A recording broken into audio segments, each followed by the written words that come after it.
Easy, medium, hard ऐसे करके धीरे धीरे न्यूमेरिकल्स का लेवल बढ़ाने वाले हैं। स्पेसिफिक ग्रेविटी का मतलब होता है कि कोई भी सब्सटेंस पानी की तुलना में, वाटर की तुलना में कितना डेंस है। कई लोग तो तुम में से ऐसे भी करते होंगे, अरे क्यों पॉज करें, 4 सेकंड बाद तो सर खुद ही आ देंगे, सर तो एज्यूम कर लेंगे इन्होंने पॉज करा नहीं। तो मैंने आपको स्टार्टिंग में क्या बताया था कि मैं आपको एक क्वेश्चन दूंगा जो आपके दिमाग को लिटरली सोचने पे मजबूर करेगा। Hello students, how are you? I hope all of you are fit, fine and safe. सब लोग पढ़ाई कर रहे हैं और अपनी सेहत का भी ध्यान रख रहे हैं। तो जैसा कि आपको पता है कि हम फ्लूइड पढ़ रहे थे और फ्लूइड का आज 3rd लेक्चर है। पहले में हमने कुछ बेसिक्स पर, इंट्रोडक्शन टू फ्लूइड और भी चीज़ें पढ़ी थी। फिर सेकंड में आकर हमने थोड़ा सा एडवांस देखा था, ठीक है, जैसे बर्नौलीज़ थ्योरम, ये सारी चीज़ें देखी थी। 3rd लेक्चर में, जैसे कि मैंने आपको 2nd लेक्चर के एंड में ही बता दिया था कि मैं 3rd लेक्चर में I will be discussing some numericals, ठीक है। तो आज फिर हम स्पेशली न्यूमेरिकल पार्ट पर ही फोकस करने वाले हैं। और इसके अलावा भी आप, आई होप कि आप सब लोग लगातार प्रैक्टिस कर रहे हैं, फ्लूइड्स क्या कहते हैं, फ्लूइड पढ़ रहे हैं और फिजिक्स तो डेफिनेटली। तो आज हम इस फ्लूइड का 3rd लेक्चर लेकर आए हैं और 3rd लेक्चर में एज आई अर्लियर प्रॉमिस्ड कि हाँ भाई 3rd लेक्चर में हम न्यूमेरिकल्स करेंगे। तो आज हम बेसिकली इजी, मीडियम, हार्ड ऐसे करके धीरे धीरे न्यूमेरिकल्स का लेवल बढ़ाने वाले हैं ताकि बच्चे हमारे अच्छे से रिलेट कर सकें, ठीक है। तो लेट अस सी आज का हमारा एजेंडा क्या है। 3rd लेक्चर ऑफ फ्लूइड, इसमें हम प्रैक्टिस क्वेश्चंस करेंगे, कुछ एडवांस क्वेश्चंस भी करेंगे। और एडवांस क्वेश्चन का देखा जाए तो सिंपल सा मतलब ये है कि भाई देखने में एडवांस लगते हैं कि भाई कितना टफ क्वेश्चन नहीं, अगर आपने कॉन्सेप्ट अच्छे से पढ़ा है, अगर आप उसको अच्छे से रिलेट कर पा रहे हैं, उसको अच्छे से इंप्लीमेंट कर पा रहे हैं, अप्लाई कर पा रहे हैं, तो कोई भी क्वेश्चन एडवांस जैसा कुछ होता नहीं है। It's all about practice and understanding the concept and applying those concepts to the problem given, ठीक है। तो let us move ahead with this, ठीक है। चलो, और होमवर्क जैसा मैंने बोला था तो होमवर्क के बारे में भी हम डिस्कस करेंगे। तो आगे बढ़ते हैं। पहला क्वेश्चन, कि अब जरा इसको ध्यान से देखो। ये क्वेश्चन बेसिकली एससीवी का है। The liquid shown in figure in the 2 arms are mercury and water. एक साइड मरकरी है और यहां पर वाटर है। इस जगह है हमारा वाटर और ये वाला है हमारा मरकरी, ठीक है। तो देखते हैं क्या है ये। are mercury and water if the difference of heights of the mercury column is 2 centimeter, what find the length of h of the water column। देखो बच्चे, हमने इसमें भरा मरकरी, उसमें डाल दिया एक साइड पे पानी। तो हमने क्या देखा कि एक साइड पे पानी और एक साइड मरकरी है प्योर। तो मरकरी की हाइट का जो डिफरेंस आया वो 2 सेंटीमीटर आया, ठीक है। एक साइड है मरकरी का लोअर लेवल है, यहां मरकरी का हायर लेवल है। तो ये जो डिफरेंस आया वो हमारा डिफरेंस आया 2 सेंटीमीटर। अब हमें बताना है कि एच हाइट जो वाटर कॉलम की है वो एच हाइट कितनी है, ठीक है। अब देखने में तो ये बड़ा डिफिकल्ट सा लग रहा है, लेकिन तुम नन्हे मुन्ने बच्चों ने आराम से पढ़ा हुआ है तो आपको पता है कि इसमें कौन सा कॉन्सेप्ट लगने वाला है। बेसिक है। क्या होता है हमारा कॉन्सेप्ट, यहां पर क्या लगेगा, हमारा कॉन्सेप्ट लगेगा कि pressure at a given horizontal level is same. Simple. तो हम कह सकते हैं कि यहां पर पानी की वजह से लगने वाला प्रेशर और मरकरी की वजह से लगने वाला प्रेशर दोनों क्या रहेंगे, सेम रहेंगे, ठीक है। अब देखो जरा ध्यान से, यहां पर एक चीज देखो, पहले हम यहां वाटर की बात कर लेते हैं और इस साइड हम मरकरी की बात करेंगे, पानी। अब यहां पर क्या देखा, स्पेसिफिक ग्रेविटी दी है। स्पेसिफिक ग्रेविटी का मतलब होता है कि कोई भी सब्सटेंस पानी की तुलना में, वाटर की तुलना में कितना डेंस है। और वो कह रहा है कि वाटर की तुलना में, वाटर की कंपैरिजन में कितना डेंस है, 13.6। कितना, 13.6। तो अगर डेंसिटी ऑफ वाटर है 1000 kg पर मीटर क्यूब, तो इसकी कितनी आ जाएगी, डेंसिटी ऑफ मरकरी 13.6 से मल्टीप्लाई कर देंगे तो 13600 kg पर मीटर क्यूब, ऐसे आराम से, क्योंकि पानी की तुलना में 13.6 हैवियर है, डेंसर है। ठीक है, अब ध्यान से देखो, अब pressure due to mercury must be equal to pressure due to the water, बस कुछ करना ही नहीं है। Pressure due to water, pressure due to water column, अगर मान लो पानी का कॉलम यहां पर H है, H हाइट इसकी है, तो क्या हो जाएगा, rho g h, density of water, acceleration due to gravity और हाइट ऑफ वाटर। अब यहां पर क्या है, यहां पर जरा ध्यान से देखो, अब this must be equal to the pressure due to mercury column, ये होना चाहिए। तो मरकरी कॉलम का प्रेशर क्या होगा, that must be density of mercury, acceleration to gravity और हाइट ऑफ मरकरी कॉलम, यही होना चाहिए। फटाफट देखो, टेंशन लेने की जरूरत नहीं है। जी से जी कट गया, जी से जी कट गया, तो डेंसिटी ऑफ वाटर क्या है 1000 kg पर metre cube, height of water हमें पता नहीं है, डेंसिटी ऑफ मरकरी क्या है 13600, ठीक है, इनटू हाइट ऑफ मरकरी क्या है 2 सेंटीमीटर, मतलब 2/so much मीटर, यही है। अगर आप चाहो तो इसको अगर सेंटीमीटर में कर लो, तो अगर इस साइड भी सेंटीमीटर में आ जाएगा, 100 दोनों साइड से कैंसिल हो जाएगा। चलो ये यहां पे मीटर में आएगा, इसको मैं भी सेंटीमीटर में कर ले रहा हूं, कोई दिक्कत नहीं है, ताकि दोनों साइड, तो वैसे भी 100 कट ही जाना है, तो टेंशन लेने की जरूरत ही नहीं है। तो आपकी हाइट ऑफ वाटर क्या आ गई, हाइट ऑफ वाटर आ गई सिंपल 13600 इंटू 2, 13600 इंटू 2 अपॉन 1000, कितना 1000, कुछ कटता हुआ दिख रहा है, यस सर, 2 0 तो ये गए, ठीक है, तो क्या हो गया 10, तो ये आ गया 13.6 इंटू 2, मतलब ये हो गया 27.2 सेंटीमीटर, या नियरली आप 27 सेंटीमीटर कर सकते हो, ये आपका आंसर आ गया। ठीक है, तो देखने में तो चीजें बहुत लगती हैं कि सर ऐसा है तो 2 लिक्विड दे दिए, और हमने तो हाइड्रोस्टैटिक प्रेशर वो एक ही लिक्विड का सुना था, 2 दे दिए तो बड़ा डिफिकल्ट, नहीं नहीं भाई ऐसा बिल्कुल भी नहीं है। आप बेसिक कॉन्सेप्ट लगाओ, फॉर्मूला क्या है, आप सिचुएशन के हिसाब से फॉर्मूला अपना एडजस्ट कर सकते हो। ठीक है, अब जैसे अब मुझे मीटर में चाहिए तो मैंने कुछ और लगाया, सेंटीमीटर में चाहिए तो कुछ और लगाया, इसमें से भी डेंसिटी है, तो आप आपस में कैलकुलेशन कर सकते हो। पर बेसिक अगर फंडा सही है ना, तो आपका आंसर में कैलकुलेशन मिस्टेक हो सकती है बट कॉन्सेप्चुअल एरर नहीं आएगी अगर तुमने कॉन्सेप्ट बिल्कुल सही लगाया है।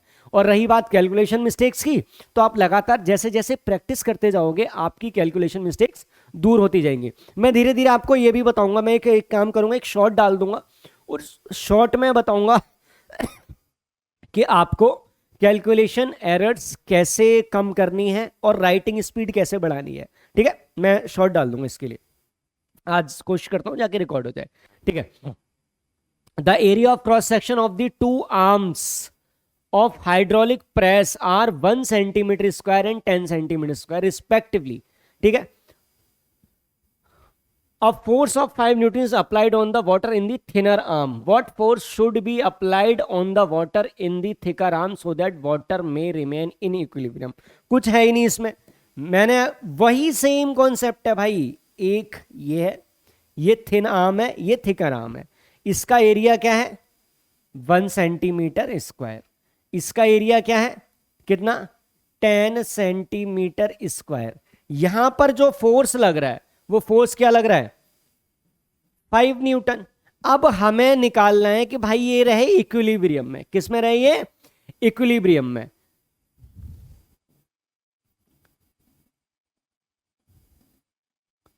तो जब ये इक्विलिब्रियम में रहेगा तो इसका मतलब क्या हो गया कि ना पानी इधर जाएगा ना इधर जाएगा, ना इधर एक्स्ट्रा फोर्स होगा ना इधर एक्स्ट्रा फोर्स होगा, तो प्रेशर भी दोनों लेवल पे क्या रहेगा इक्वल रहेगा। सो इसका मतलब ये हो गया कि यहां पर कुछ फोर्स एफ है। तो हमने क्या पढ़ा था कि किसी गिवन हाइट पर प्रेशर क्या होता है सेम होता है इन स्टेट ऑफ इक्विलिब्रियम। सिंपल। तो आप ऐसा कर सकते हो कि F1/A1 इक्वल्स टू F2/A2। हमने ये पढ़ा था, ठीक है, जब हाइड्रोलिक्स की बात कर रहे थे, पास्कल्स लॉ की बात कर रहे थे, तो अब हमने ये कॉन्सेप्ट देखा था। बस कुछ करना ही नहीं है। F1 क्या है? 5 न्यूटन। A1 क्या है? 1 सेंटीमीटर स्क्वायर। तो सर इसको मीटर स्क्वायर में कन्वर्ट करेंगे। देखो, अगर मान लो आप मीटर स्क्वायर में कन्वर्ट भी कर रहे हो, ये छोटे छोटे वो स्टेप्स होते हैं ना जो डिसाइड करते हैं कि बच्चे का टाइम ज्यादा खपत होगी या कम खपत होगी। आप 1 सेंटीमीटर स्क्वायर को मीटर स्क्वायर में कन्वर्ट कर रहे हो, फिर पुट कर रहे हो, दैट्स परफेक्टली फाइन, कोई दिक्कत नहीं है। बट जब कन्वर्ट करके एंड में उसको कैंसिल ही करना है, तो कन्वर्ट करने का कोई मतलब नहीं बनता। जैसे मैं आपको सिंपल सी चीज बता रहा हूं, सिर्फ हमें न्यूमेरिकल नहीं सीखने हैं पीडब्ल्यू में, हमें सिर्फ न्यूमेरिकल नहीं सीखने हैं, हमें पीडब्ल्यू में ये भी देखना है कि भाई अपना टाइम कैसे बचाना है। कई बार हम अननेसेसरी कैलकुलेशंस कर देते हैं। यहां पे भी मैं वही बताऊंगा कि बच्चा गलती कहां करता है, और देखा जाए तो गलती भी नहीं है, क्योंकि वो सही कन्वर्ट कर रहा है, सही यूनिट में लेके आ रहा है, बट बेसिकली उसकी जरूरत भी नहीं होती। ध्यान से देखो, अब जैसे मैं आपको सिंपल है, बच्चे ने 1 सेंटीमीटर स्क्वायर है, तो बच्चे ने एरिया को कन्वर्ट करके कितना लिख दिया? 1 इंटू 10⁻⁻4 मीटर स्क्वायर। और इसको कन्वर्ट करके बच्चे ने लिख दिया 10 इंटू 10⁻⁻4 मीटर स्क्वायर। तो सेंटीमीटर स्क्वायर को मीटर स्क्वायर में कन्वर्ट कर लिया। अब बच्चा कहेगा कि सर ने जब मेरे को फॉर्मूला बताया तो बोला था ये न्यूटन में है, ये मीटर स्क्वायर में है, और ये न्यूटन में है, ये मीटर स्क्वायर में, और उसमें सेंटीमीटर स्क्वायर में दे रखा है। तो मैं अगर सर ने बोला था तो मीटर स्क्वायर में बिल्कुल रखना चाहिए आपको, मीटर स्क्वायर में। पर एक बात देखो कि अगर मैं यहां पर 5 न्यूटन ले लेता हूं, चलो ये 5 न्यूटन ले लिया, एरिया क्या है? 1 इंटू 10⁻⁻4 मीटर स्क्वायर। दूसरा फोर्स F है, और एरिया क्या है यहां पर? 10 इंटू 10⁻⁻4 मीटर स्क्वायर। बेटा देखो, आपने टाइम वेस्ट किया इसको कन्वर्ट करने में। इवेंचुअली क्या हुआ? ये तो कट ही जाना था, ये तो कट ही जाना था। जब ये कट जाना था तो देखा जाए आपने अपने हिसाब से स्टेप सही लिया, बट क्या वो स्टेप हमारा फ्रूटफुल हुआ? नहीं। तो इन छोटी छोटी चीजों का भी ध्यान रखना है कि जहां हम वैल्यू पुट कर रहे हैं, क्या ऐसा तो नहीं है कन्वर्ट करने के बाद वो वैल्यू कट जाएगी? अगर कट जाएगी तो फिर कन्वर्ट करने का कोई फायदा भी नहीं होता। चाहो तो कर सकते हो अपनी सेटिस्फेक्शन के लिए, नॉट एन इशू, ठीक है। तो ये ऐसी चीजें का ध्यान रखना है। तो फटाफट एफ की वैल्यू क्या आ गई? एफ की वैल्यू आ गई, ये यहां जाके मल्टीप्लाई हो जाएगा, 5 इंटू 10/1, 50 न्यूटन, ठीक है, 50 न्यूटन। अब ये चीज है, ये तो हमने कैलकुलेशन से निकाली। कुछ बच्चे चाहते तो इसको डायरेक्ट कॉन्सेप्ट से भी कर सकते थे, भाई कैलकुलेशन की जरूरत ही नहीं थी। 2 या 3 सेकंड में हो सकता था क्वेश्चन, ये सिर्फ 3 सेकंड में। सेम लेवल पर क्या हुआ? प्रेशर सेम, प्रेशर हमें सेम चाहिए, ठीक है। तो यहां जो कुछ प्रेशर आ रहा है, ठीक है, 5 न्यूटन 1 सेंटीमीटर स्क्वायर पे एक्ट कर रहा है। तो अब अगर हमें प्रेशर सेम चाहिए और एरिया हमने कर दिया 10 टाइम्स, 1 सेंटीमीटर से 10 सेंटीमीटर स्क्वायर, तो सेम प्रेशर के लिए फोर्स भी तो मेरे को 10 टाइम्स करना पड़ेगा। तो 5 का कितना हो गया? 50 न्यूटन। मुश्किल से 3 या 4 सेकंड का आंसर है। 4 या सेकंड में टिक मारो, आगे बढ़ो, ठीक है। इस चीज का भी ध्यान रखना है। खैर, कम टू द नेक्स्ट। हमारे पास क्या है? A cubical block of wood of edge 3 centimetre floats on water. ये भी HCV का है। Thanks to HC Verma sir, he is helping all of the students a lot, ठीक है। ये है हमारा। तो a cubical block of wood of edge 3 centimetre floats in water, the lower surface of the cube just touches the free end of the vertical spring fixed at the bottom of the pot.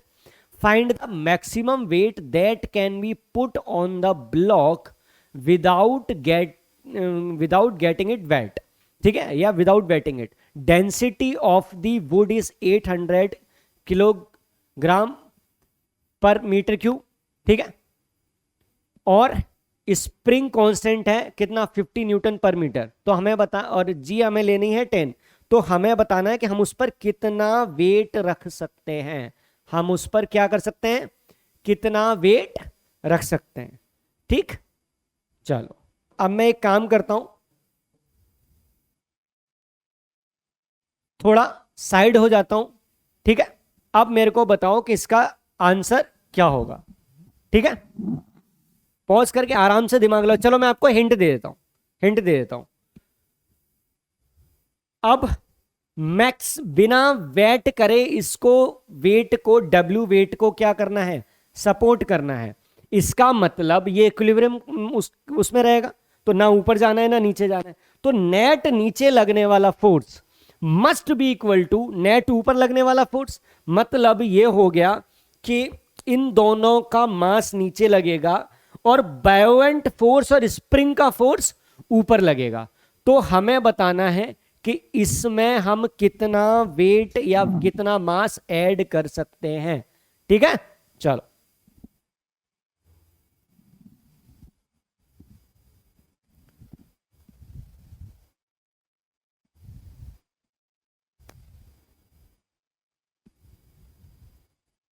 I hope कर लिया होगा सबने, पक्का। चलो ध्यान से देखो,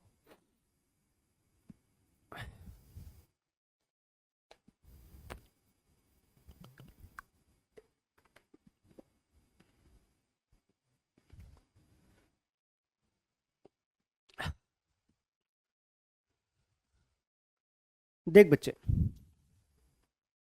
यहां पर पहले हम ब्लॉक के बारे में जानकारी लेते हैं। मैं कलर चेंज कर लेता हूं। Let us talk about the block. Block का जो एज है, साइज है, साइड है, उसके कितना है, 3 सेंटीमीटर। अब उसकी डेंसिटी ऑफ द ब्लॉक है कितनी है, 800 kg पर मीटर क्यूब। ठीक है, एक बात हमें ध्यान रखनी है कि जो ब्लॉक है, जब हमारा ये वेट नहीं था, इसको हटा देता हूं, जब ये हमारा एक्स्ट्रा नहीं था, तो ये जो है जस्ट इसको टच कर रहा था, स्प्रिंग के फ्री एंड को। अब अगर वेट नहीं होगा तो इसका ब्लॉक का अपना मास कुछ नीचे एक्ट करेगा, भाई फ्लोट करेगा, तो कुछ तो सबमर्ज होगा ना हिस्सा। ठीक है, वो हिस्सा होगा, और ऊपर से हमने वेट रख दिया। अब वेट को वेट नहीं करना है, वेट को हमने गीला नहीं करना है, तो इसका मतलब उस सिचुएशन में ये वुडन ब्लॉक हमारा पूरा डूब जाएगा। अभी कुछ हिस्सा इसका नीचे है, कुछ हिस्सा ऊपर है, लेकिन जैसे ही मैं इस पे रख दूंगा ये पूरा हमारा नीचे डूब जाएगा। हमें उस सिचुएशन पे डील करना है। अब देखो बेटा, जब ये नेचुरली है, नेचुरली फ्लोट कर रहा है, इसका कितना हिस्सा नीचे आएगा और कितना हिस्सा ऊपर आएगा। देखो यहां पर हम एक कॉन्सेप्ट यूज करने वाले हैं। क्या कॉन्सेप्ट यूज करने वाले हैं कि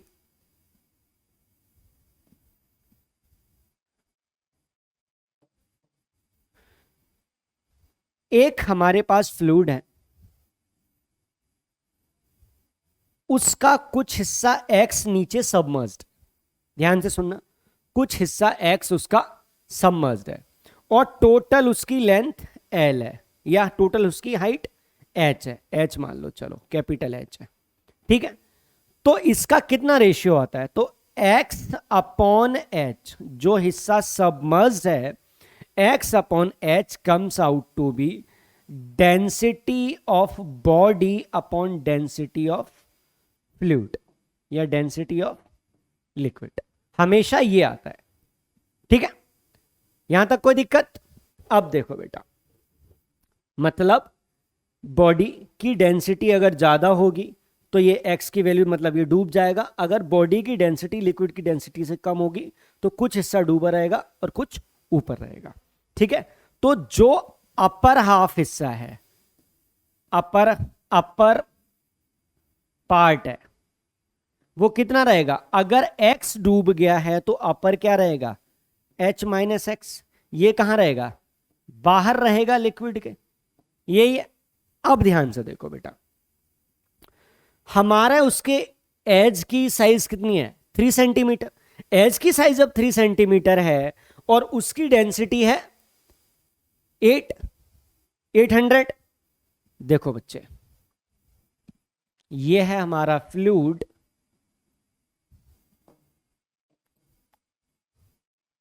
नेचुरली कुछ हिस्सा डूबा रहेगा, मान लो ये एक्स हिस्सा डूबा रहेगा, और टोटल इसकी है यहां तक 3 सेंटीमीटर।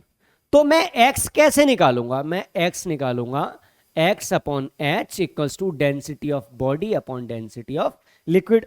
फटाफट सॉल्व कर लो इसको। तो ये है x, ये है 3 सेंटीमीटर, और डेंसिटी ऑफ बॉडी क्या है 800, डेंसिटी ऑफ लिक्विड क्या है 1000। तो x की वैल्यू कितनी आ गई 2.4 सेंटीमीटर आ गई। मतलब यहां पर ये जो होगा 2.4 सेंटीमीटर नेचुरली डूबा होगा, और बाहर कितना होगा 3 सेंटीमीटर में से 2 सेंटीमीटर डूब गया, तो ये बाहर हमारा हिस्सा आ जाएगा कितना 3 माइनस 2.4 0.6 सेंटीमीटर। यहां तक ये हिस्सा आ गया। अब एक चीज देखो, वेट ऑफ दिस कितना है, ठीक है।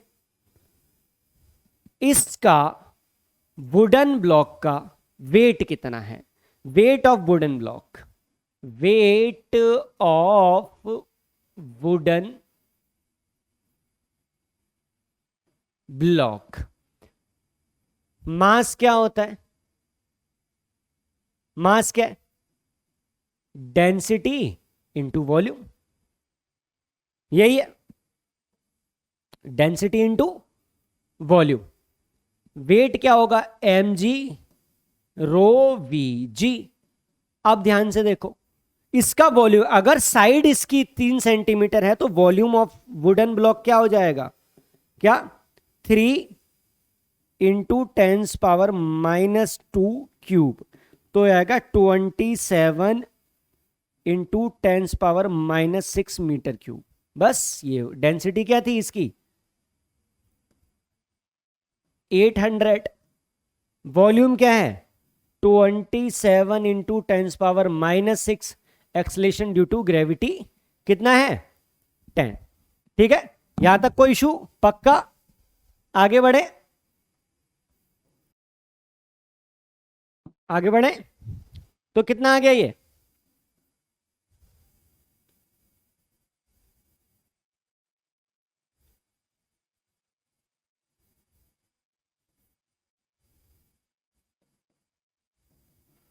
0.22 न्यूटन। अब जरा ध्यान से देखो, ठीक है। अब एक चीज है हमारी, इसका वुडन ब्लॉक का वेट है 0.22 न्यूटन। हमने क्या किया, हमने अब इसके ऊपर रख दिया कोई वेट W, कोई भी वेट W रख दिया, ठीक है। जब हमने इस पर कोई वेट W रखा, मैं नेक्स्ट स्लाइड ले लेता हूं, ये था, ये हमारा लिक्विड है, ये हमारा वुडन ब्लॉक है।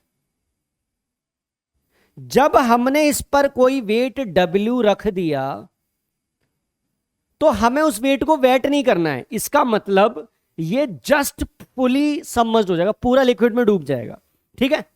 अब यहां पर देखो, जब ये पूरा लिक्विड में डूब जाएगा, ये वुडन ब्लॉक है, तो इस पर कोई क्या लगेगा बाउंड फोर्स लगेगा, सिंपल सा लॉजिक है। तो वॉल्यूम सबमर्ज्ड, वॉल्यूम सबमर्ज्ड कितना वॉल्यूम है भाई 3 centimetre into 3 centimetre into 3 centimetre, ठीक है। तो ये कितना हो जाएगा मेरा 27 इंटू 10⁻⁻6 मीटर क्यूब, इतना वॉल्यूम हो जाएगा, सिंपल है। अब देखो जरा, तो इतना वॉल्यूम है, तो अपथ्रस्ट क्या होगा, अपथ्रस्ट मतलब बायोएंट फोर्स क्या होगा, बायोएंट फोर्स क्या होता है weight of the volume liquid displaced. अब ध्यान से देखो, जब ये पूरा डूब गया तो जितना इतना वॉल्यूम होगा उसी वॉल्यूम का वेट डिस्प्लेड, उस वाटर डिस्प्लेस्ड होगा, तो rho V g density of the liquid, ठीक है, volume of the liquid displaced. तो डेंसिटी ऑफ द लिक्विड मतलब पानी है 1000 kg पर मीटर क्यूब, वॉल्यूम क्या है 27 इंटू 10⁻⁻6, ठीक है। और जी की वैल्यू क्या लेनी है हमें 10, फटाफट बता दो कितना आया, तो 10⁻4 2, तो 27 10⁻⁻6 और इंटू दिस 10⁻⁻ 4 तो आपका आ गया 27 इंटू 10⁻⁻², मतलब 0.27 न्यूटन, इतना हमारा बायोंट फोर्स लगेगा। अब यहां पर आता है एक कॉन्सेप्ट कि सर स्प्रिंग का क्या होगा। देखो बेटा, स्प्रिंग का केस देख लेते हैं। चलो पहले यहां पे स्प्रिंग ही निपटा लेते हैं। स्प्रिंग का केस क्या है? स्प्रिंग कांस्टेंट देखना कितना दे रखा है। स्प्रिंग कांस्टेंट दे रखा है 50 न्यूटन पर मीटर, मतलब 1 मीटर दबा दोगे तब 50 न्यूटन का रेजिस्टिव फोर्स लगाएगा। इसका मतलब यह है जब उसको 1 मीटर दबा दोगे तो 50 न्यूटन का लगाएगा। तो अगर आप चाहो तो यूनिटरी मेथड से भी कर सकते हो कि जब 1 मीटर पे 50 न्यूटन लगाएगा तो कितना हो गया, जब ये पूरा दबेगा और कितना दबेगा उसके हिसाब से यूनिटरी मेथड लगा के हम निकाल लेंगे। अब ध्यान से सुनो, यहां पे एक कॉन्सेप्ट है। क्या कॉन्सेप्ट है? पहले तो वो नॉर्मली था 2.4, अंदर समझ था। जब वेट रखा तो कितना दब गया, जो बाहर हिस्सा था उतना हिस्सा ही तो दब गया ना, तो 0.6 सेंटीमीटर दब गया। कितना दब गया? 0.6 सेंटीमीटर दब गया। ठीक है, तो जैसे ही हमने वेट रखा तो पहले 2.4 सेंटीमीटर अंदर था, 0.6 सेंटीमीटर बाहर था। जैसे ही मैंने वेट रखा 0.6 सेंटीमीटर दब गया। तो स्प्रिंग कितनी दबी? स्प्रिंग 0.6 सेंटीमीटर ही तो दबी, जितना वेट रखने से वो नीचे आ गया। अब देखो तो फोर्स बाय स्प्रिंग कितना होगा? kx या माइनस kx, कि जिस साइड में x दब गया उस साइड में स्प्रिंग ने उसके अपोजिट साइड में फोर्स लगा दिया, that comes out to be minus. ठीक है, आप चाहो तो यूनिटरी मेथड लगा सकते हो, कोई दिक्कत नहीं है।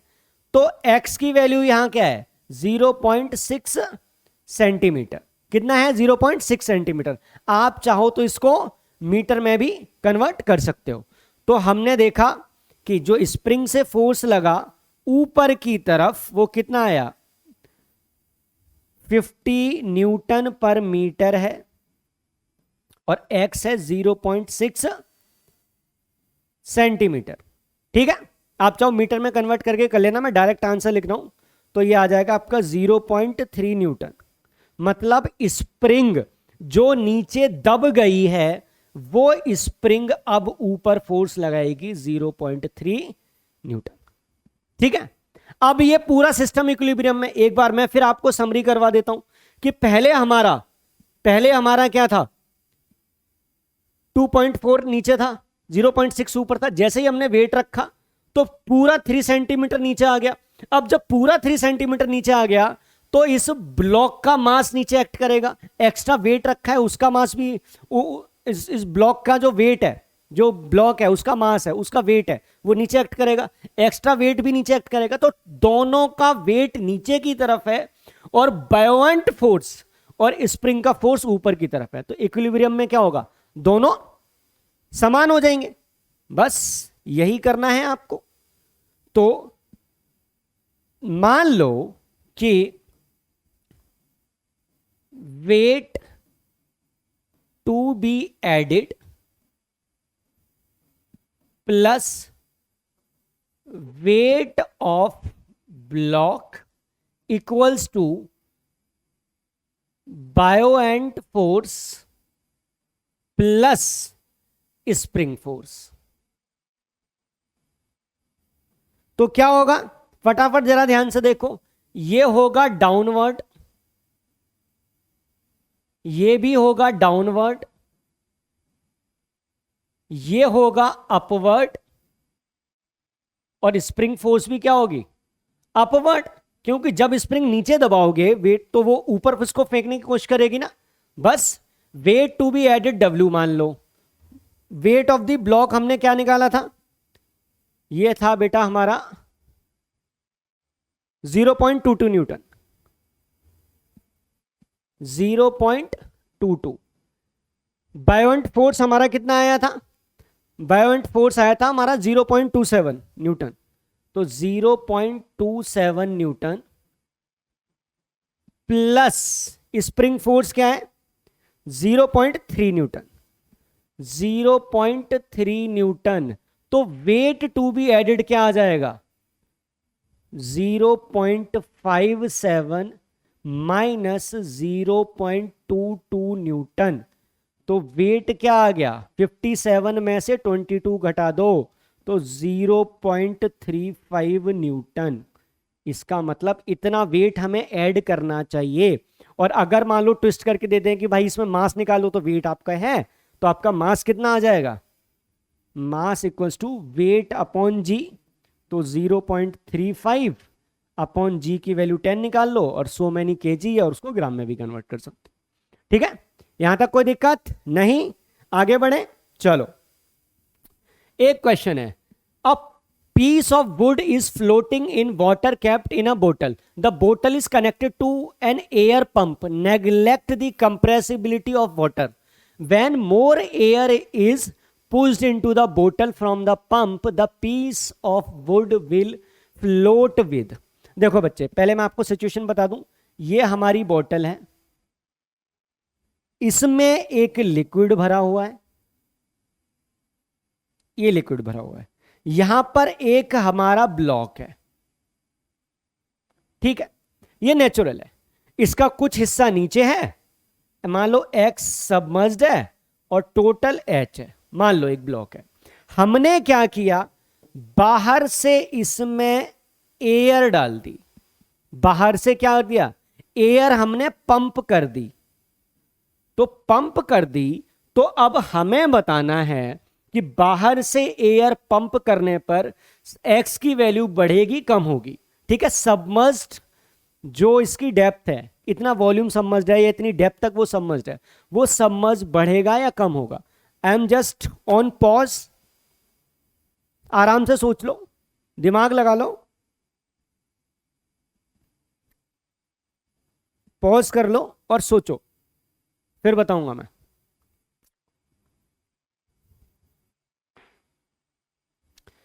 तो क्या है आंसर, लेट्स सी। देखो बेटा, यहां पर जो हमने एयर लगाई, जो हमने एयर पंप की है, उससे क्या होगा, यहां पर प्रेशर बढ़ जाएगा और यहां पर भी प्रेशर क्या होगा, बढ़ जाएगा, यहां पर भी प्रेशर क्या होगा, बढ़ जाएगा। तो जब सब जगह ही प्रेशर बढ़ जाएगा तो क्या होगा, किसी गिवन डेप्थ पे, किसी गिवन डेप्थ पे प्रेशर तो फिर भी सेम रहेगा, एडजस्ट तो हमें उसी हिसाब से करना है। तो यहां भी प्रेशर बढ़ गया, यहां भी प्रेशर बढ़ गया, यहां भी प्रेशर बढ़ गया, उससे क्या होगा कि कोई एक डेप्थ लगा लो कहीं पे भी, तो जब प्रेशर बढ़ा तो ऊपर से ब्लॉक पे लगने वाला फोर्स बढ़ गया। कोई चीज ऐसी है और ऊपर से मैं क्या करूं, इसका कुछ एरिया है, ऊपर से जब प्रेशर लगाऊंगा तो नीचे लगने वाला क्या होगा, फोर्स बढ़ जाएगा।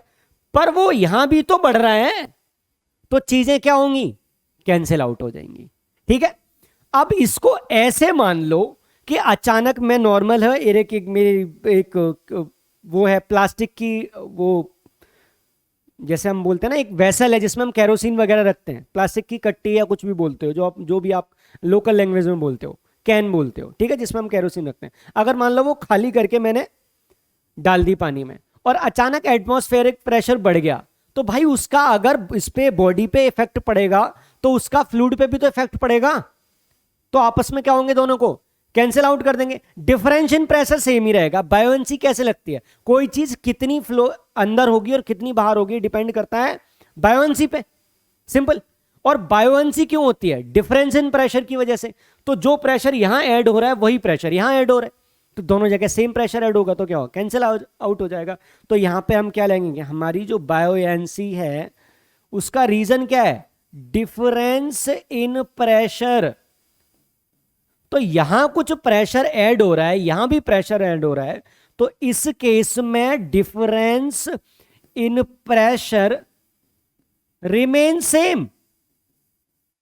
डिफरेंस इन प्रेशर चेंज नहीं हुआ, क्योंकि वो प्रेशर यहां भी ऐड हुआ, यहां भी ऐड हुआ, यहां भी ऐड हुआ, सिंपल। तो डिफरेंस इन प्रेशर तो सेम ही रहा। तो जब डिफरेंस इन प्रेशर सेम रहा तो बायोएनर्जी सेम रही, मास उसका चेंज हो नहीं रहा है, नीचे लगने वाला फोर्स भी, वेट भी चेंज नहीं हो रहा है, ऊपर लगने वाला बायोंट फोर्स भी चेंज नहीं हो रहा है, तो क्या होगा, उसकी जो डेप्थ है, सबमर्ज्ड हाइट है, वो सेम रहेगी। तो फटाफट देखो, same float with larger lesser same part in the water. This is the correct option. ठीक है, और जब मैंने बायोएनसी बताई तब भी आपको बताई थी कि रीजन ऑफ बायोएनसी, मैंने याद करो मैंने कुछ ऐसा करके बताया था आपको, ये लगता है ऐसे करके ये समझाया था कि रीजन ऑफ बायोएनसी क्या होती है, दैट्स द सेम। ठीक है, next we have is a 20 newton metal block is suspended by spring balance, a beaker containing some water is placed on weighing machine which reads 40 newton.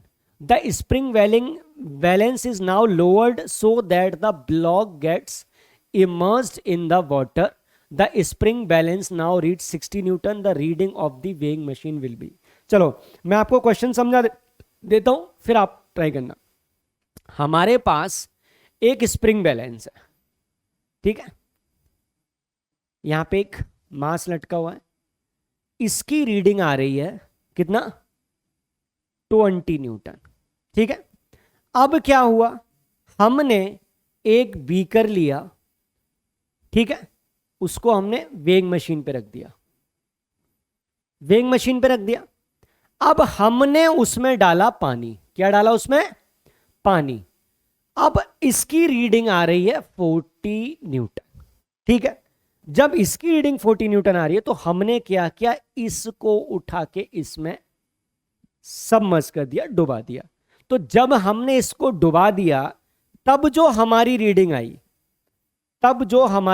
आई, वो reading I 16 Newton. ये वाली reading 16 Newton आई है। तो हमें बताना है कि यहां पर न्यू रीडिंग क्या होगी। ये अलग 20 न्यूटन शो कर रहा है, ये अलग 40 न्यूटन शो कर रहा है, हमने उसको डुबा दिया। अब बताना है कि अब ऊपर वाले की तो रीडिंग चेंज हो गई, 20 से 16 हो गई। अब बताना है कि वेइंग मशीन की रीडिंग क्या होगी, नई रीडिंग क्या होगी। ठीक है, मैं साइड हट जाता हूं, थोड़ा सा पानी पी लेता हूं और फटाफट मेरे को बता देना है कि sir this will be the answer. आराम से दिमाग लगा लो, याद करो मैं लास्ट टाइम आपको एक ट्रिक भी बताई थी।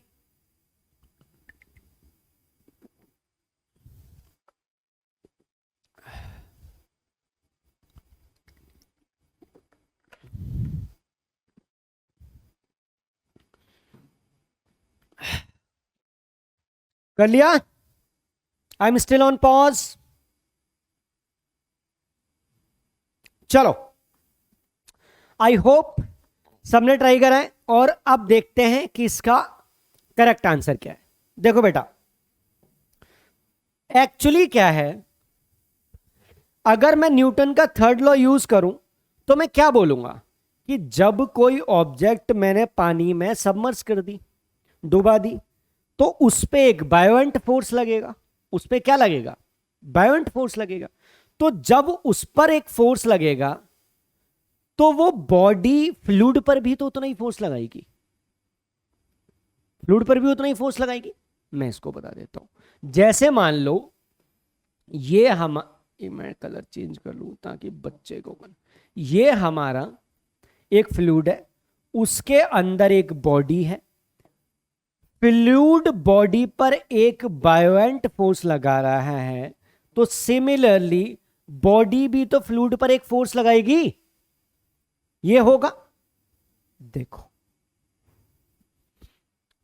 मैंने आपको एक ट्रिक बताई थी, याद करो मैंने एक आदमी बनाया था ऐसे करते हुए, मैंने आपको एक ट्रिक बताई थी, उस ट्रिक से बड़े आसानी से हो जाएगा।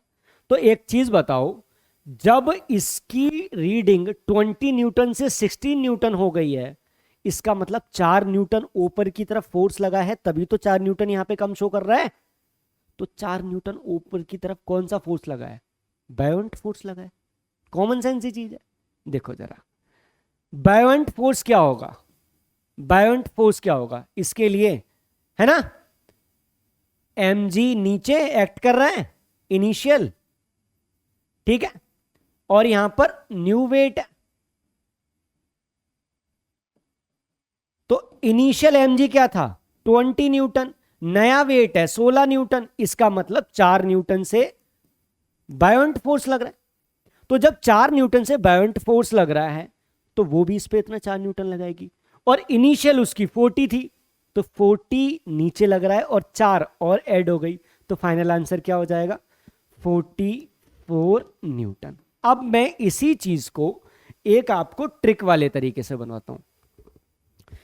एक इंसान है, वो इंसान नीचे से ऊपर की तरफ एक फोर्स लगा रहा है, बायोंट फोर्स। देखो जरा, ये था हमारी ऑब्जेक्ट, ये हमारी ऑब्जेक्ट थी, ये हमारा स्प्रिंग बैलेंस था, ये हमारा फ्लूइड था, ठीक है।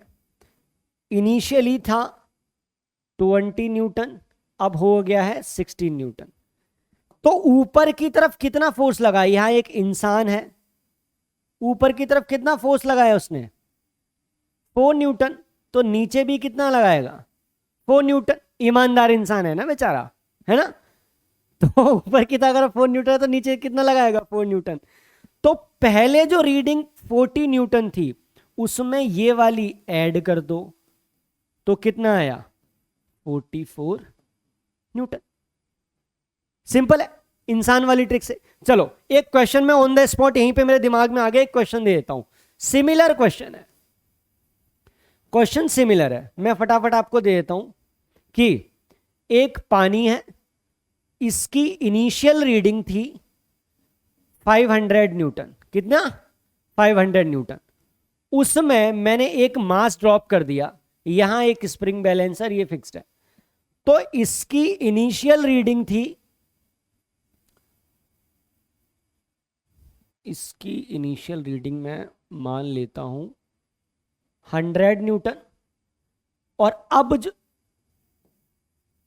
हाँ एक मिनट, ये तो हाँ अब ठीक है, इनिशियल रीडिंग थी 100 न्यूटन और इसकी न्यू रीडिंग आ गई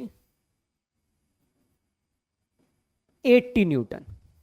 तो अब बताना है इसकी न्यू रीडिंग क्या होगी, फटाफट बताओ। हाँ, इसकी न्यू रीडिंग क्या होगी,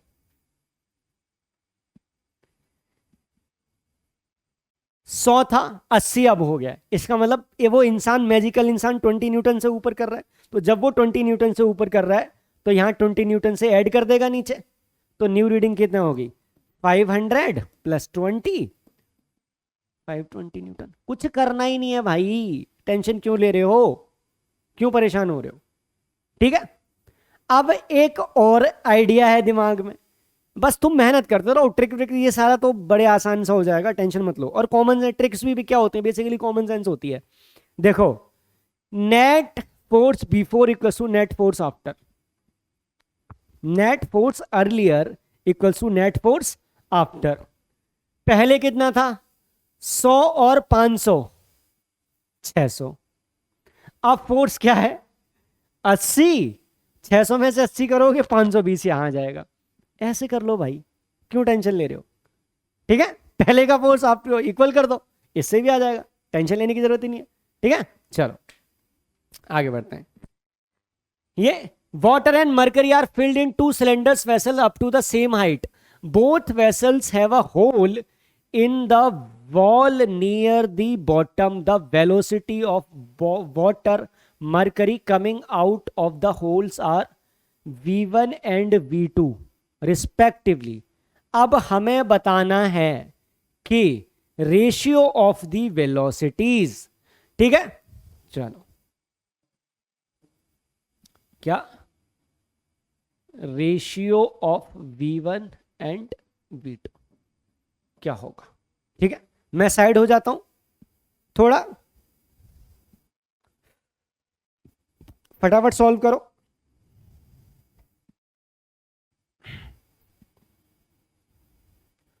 बता दो मुझे क्या होगा आंसर।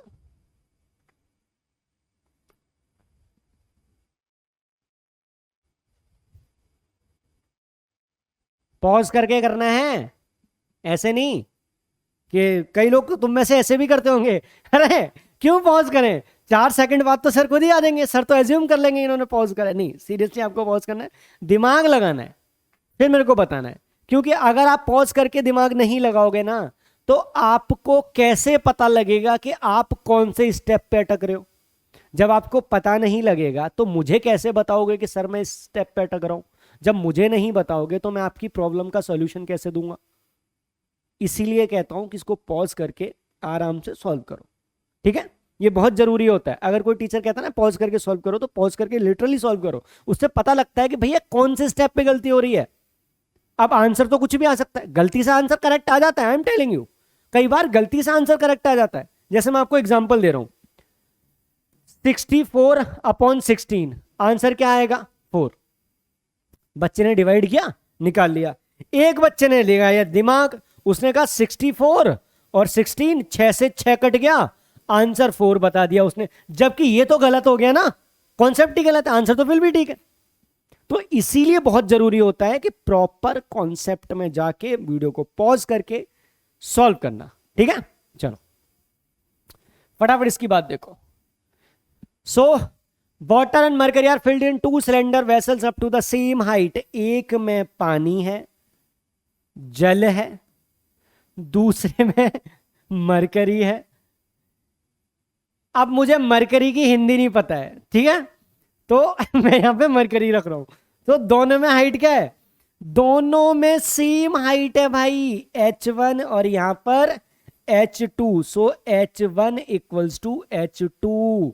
जब दोनों में सेम हाइट रहेगी तो क्या होगा? तो बॉटम में अगर मान लो कि हम इनके होल कर दें, यहां पर भी हमने होल कर दिया, तो हमें बताना है कि V1 और V2 का रेशियो क्या होगा। हमने एक इक्वेशन पढ़ी थी, कौन सी इक्वेशन थी? देखो जरा, वेलोसिटी ऑफ एफ्लक्स कुछ पढ़ा था हमने, कुछ ऐसे बचपन में पुनर्जन्म वाला कुछ याद हो, वेलोसिटी ऑफ एफ्लक्स वाला क्या पढ़ा था हमने? √2gh। तो इसका क्या होगा? V1 क्या होगा? √2gh1। V2 का क्या होगा? √2gh2। क्या जी में कोई अंतर है? धरती माता डिस्क्रिमिनेशन करेगी? ना ना ना, हाइट भी सेम है, ध्यान से देखो।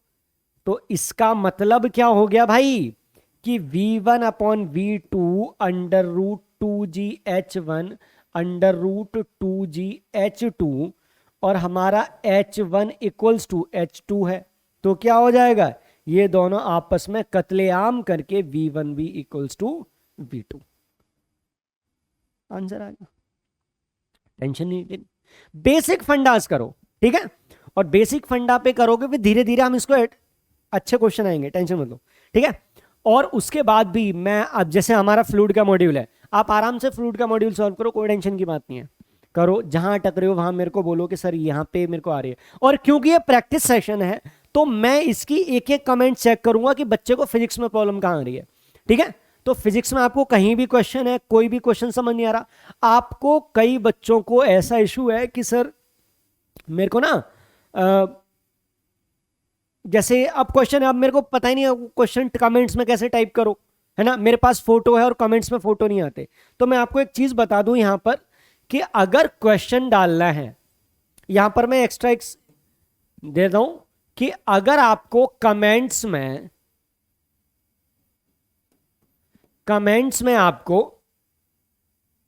डाउट पूछना है, और डाउट क्या है? आपका इमेज है मान लो, तो आप एक काम करो, उसका स्क्रीनशॉट ले लो, ड्राइव पे अपलोड करके या फोटोज पे अपलोड करके उसका लिंक कमेंट सेक्शन में पेस्ट कर दो।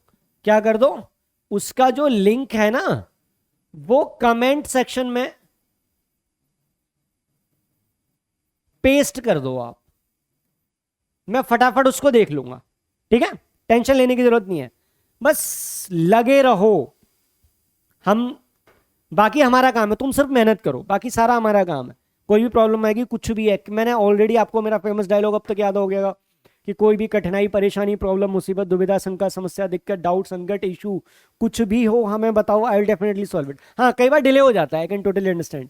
कई बार हम भी बिजी होते हैं तो इस चक्कर में डिले हो जाता है, और कई बार तबीयत खराब होती है। जैसे पिछले वाले लेक्चर में आपने देखा था, I was having serious cold, तो और हेडेक भी हो रहा था। इसीलिए मैं लास्ट लेक्चर में आपने क्या बोला था, मैंने आपसे कि अपनी सेहत का ध्यान रखो। खैर अभी भी ध्यान रखो, ऐसा नहीं है कि सर का कोल्ड ठीक हो गया तो हम ध्यान नहीं रखेंगे। तो आराम से करते रहो, ठीक है।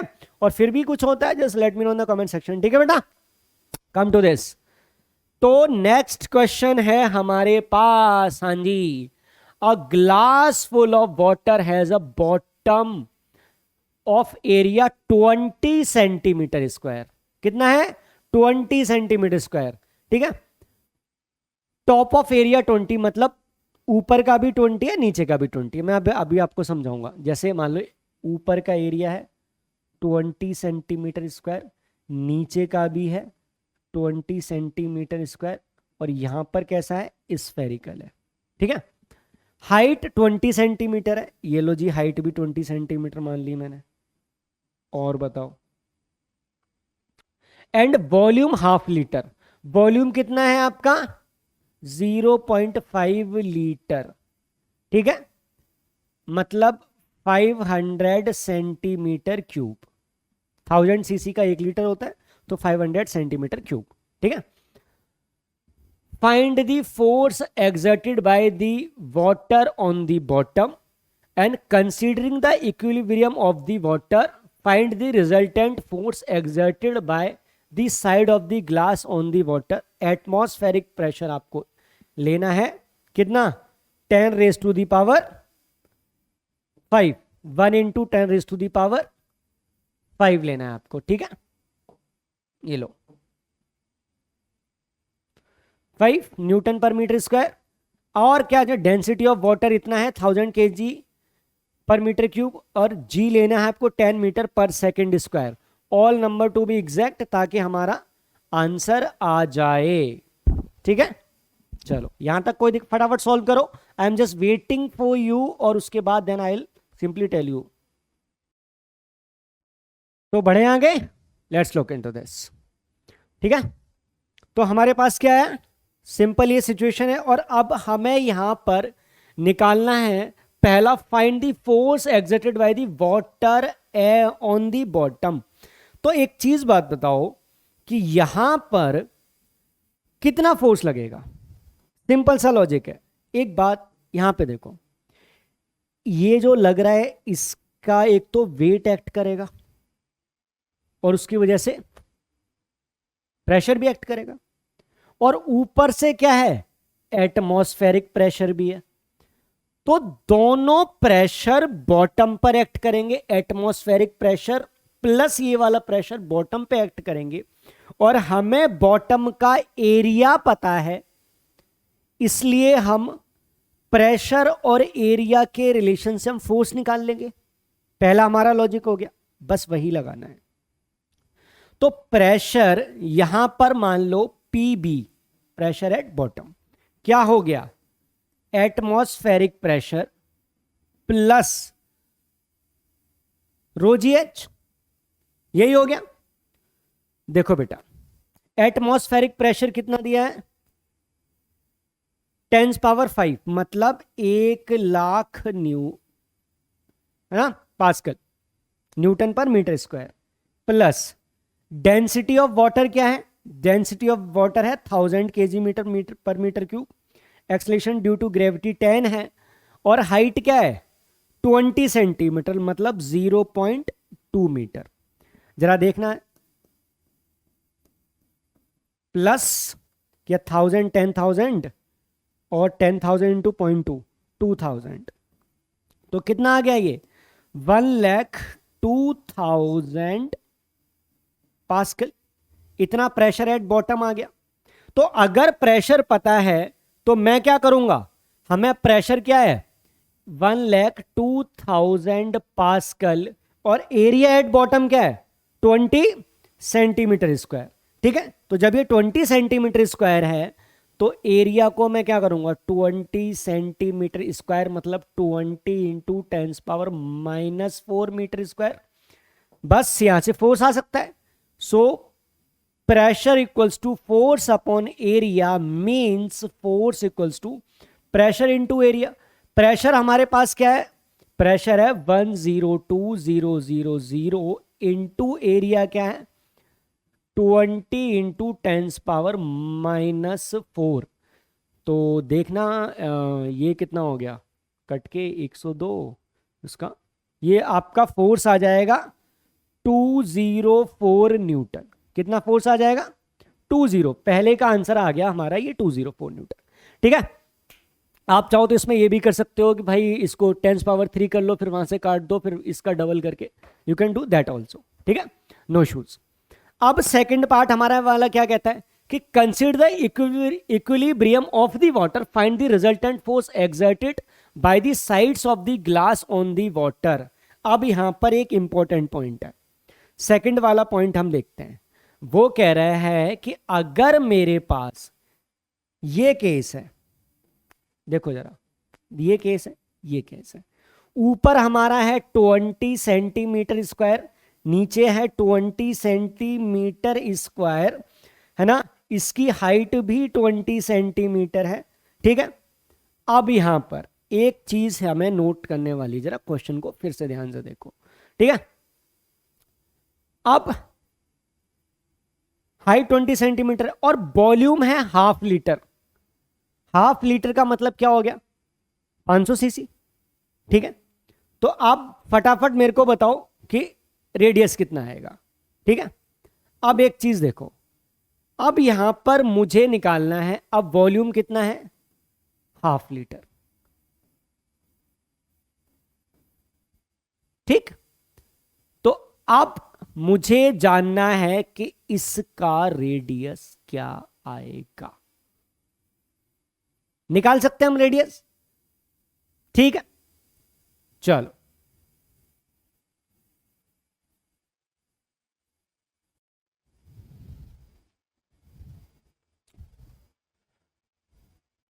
आप में से कई लोग यहां पर एक पॉइंट लगाएंगे कि सर अगर मैं इसको स्फेरिकल मान लूं और उससे 500 सीसी से वहां से रेडियस आ जाएगा।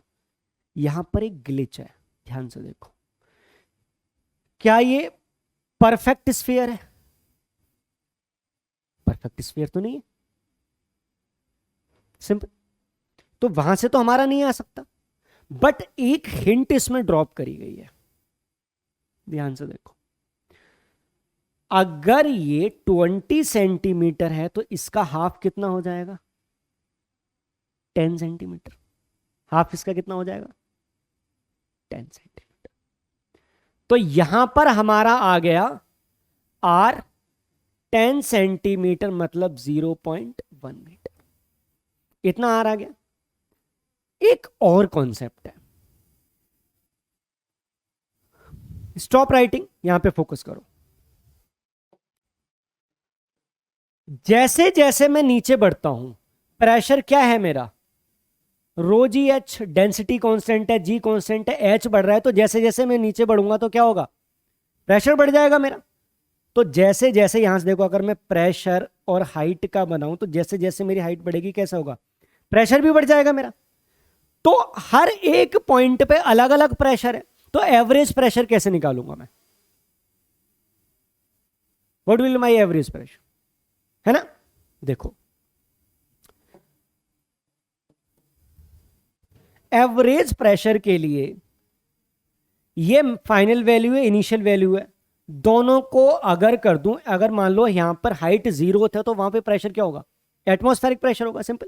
ठीक है, या रेफरेंस के लिए अगर 0 मान भी लूं मैं, चलो ठीक है, यहां पे 0 है, एटमॉस्फेरिक प्रेशर को भूल जाओ, तो क्या होगा? ये फाइनल वैल्यू इनिशियल वैल्यू है, तो क्या होगा? Initial value plus final value दोनों को मैं ऐड करके 2 से डिवाइड करूंगा तो मेरा एवरेज आ जाएगा। और इनिशियल वैल्यू अगर 0 कर दूंगा तो ये पूरे को अगर मैं 2 से डिवाइड करूंगा तो मेरा क्या आ जाएगा? एवरेज प्रेशर आ जाएगा। तो एवरेज प्रेशर आपका होगा पूरा रो जी एच बाय 2। ठीक है, फ्लूइड की वजह से एवरेज प्रेशर, अभी हम उसको साइड कर रहे हैं, एटमॉस्फेरिक प्रेशर को साइड कर रहे हैं। एवरेज प्रेशर क्या होगा? रो जी एच बाय 2, सिंपल है। या अगर मैं डायग्राम से सॉल्व करना चाहूं तो ये मैंने एवरेज करा, इस पार्ट को उठा के एडजस्ट करूंगा, एक हॉरिजॉन्टल बन जाएगा ना, this will be like average. ये ग्राफिकल मेथड है एवरेज निकालने के, फिर कोई नहीं, चलो ठीक है। आप सिंपल मान लो कि भाई इनिशियल वैल्यू ये, फाइनल वैल्यू ये, यहां से हम रेफरेंस मान रहे हैं तो यहां से 0 मान के चल रहे हैं, इनिशियल वैल्यू ये, फाइनल वैल्यू ये, तो 0 plus rho g h by 2 दोनों का एवरेज निकाल दिया, rho g h by 2 answer आ गया। आप ऐसे भी मान सकते हो, ठीक है, टेंशन लेने की जरूरत नहीं है। अब हमारा ये है, अब हमें निकालना है कि average force exerted by the vessel. हाँ जी, तो बॉटम पर हमारा फोर्स कितना ये प्रेशर आया था 102,000 पास्कल और ये आ गया। अब सेकंड पॉइंट जो हमसे पूछ रहा है, considering the equilibrium of the water find the resultant force exerted by the side of the glass on the water. भाई ये तो बड़ा डिफिकल्ट सा हो गया, इसको कैसे करेंगे? थोड़ा सा दिमाग तो लगाना पड़ेगा। सर ने कॉन्सेप्ट भी समझा दिया, एवरेज प्रेशर का कॉन्सेप्ट भी समझा दिया, अब इसका फाइनल आंसर क्या आएगा?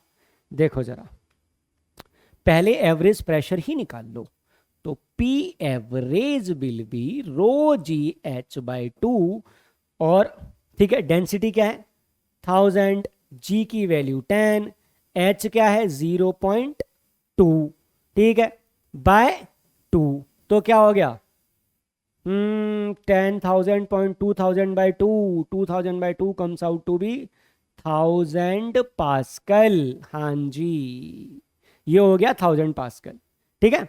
अब इस 1000 पास्कल एवरेज प्रेशर निकल के आया 1000 पास्कल, पर यहाँ तो एटमॉस्फेयर भी है, तो टोटल प्रेशर क्या होगा? Atmospheric pressure plus average pressure. ये लो, तो प्रेशर टोटल, ठीक है, वेसल पे बात कर रहा हूं मैं, atmospheric pressure plus average pressure.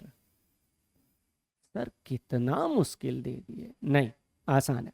तो एवरेज प्रेशर क्या था 10⁵ plus atmospheric pressure 10⁵ plus average क्या है 1000, ठीक है। तो आंसर आ गया 101, 1 लाख में 1000 ऐड कर दो, तो 1,01,000 पास्कल आपका प्रेशर इस पे आ गया वेसल के ऊपर, ठीक है। अब मुझे निकालना है फोर्स, तो जो फोर्स लिक्विड वेसल पे लगाएगा, वेसल भी लिक्विड पे उतना ही लगाएगा, तो अब यहां मुझे एरिया चाहिए, एरिया चाहिए। एरिया कैसे निकालोगे, टेंशन लेने की जरूरत नहीं है। अगर इसका रेडियस मान लो आर है, तो टोटल इंटरनल सरफेस एरिया क्या आ जाएगा?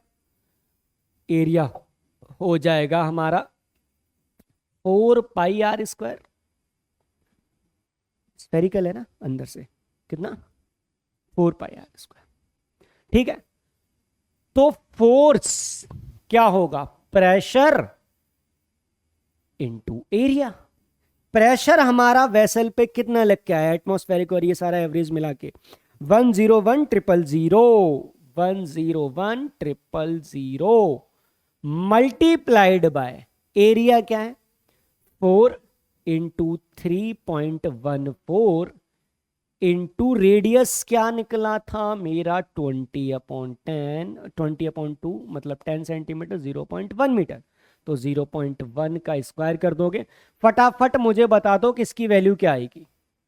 कुछ नहीं करना, आपको सिर्फ कैलकुलेट करना है भाई, 101,000 इंटू 4 इंटू 3.14 इंटू 0.1 का स्क्वायर। फटाफट मुझे बता दो कि सर इसका आंसर ये है, ठीक है। हालांकि मैंने मेजर कॉन्सेप्ट सॉल्व कर दिया, रही बात कैलकुलेशंस की, तो कैलकुलेशन तो तुम कर सकते हो, मुझे इतना तो तुम्हारी मेहनत पे भरोसा है। और अगर इसमें भी कैलकुलेशन एरर कर रहे हो ना, seriously you need to think, ठीक है। चलो आगे बढ़ो, ये फटाफट मुझे कमेंट्स में बता दो कि आंसर क्या होगा, ठीक है। हालांकि मैं आपको बहुत ही अच्छे अच्छे क्वेश्चन आज और लेके आया हूं होमवर्क के लिए, तो फिर उनको भी आगे बढ़ते हैं, देखते हैं, ठीक है। चलो, a cubical box is to be constructed with iron sheet 1 mm in thickness. What can be the minimum value of the external edge so that cube does not sink in water?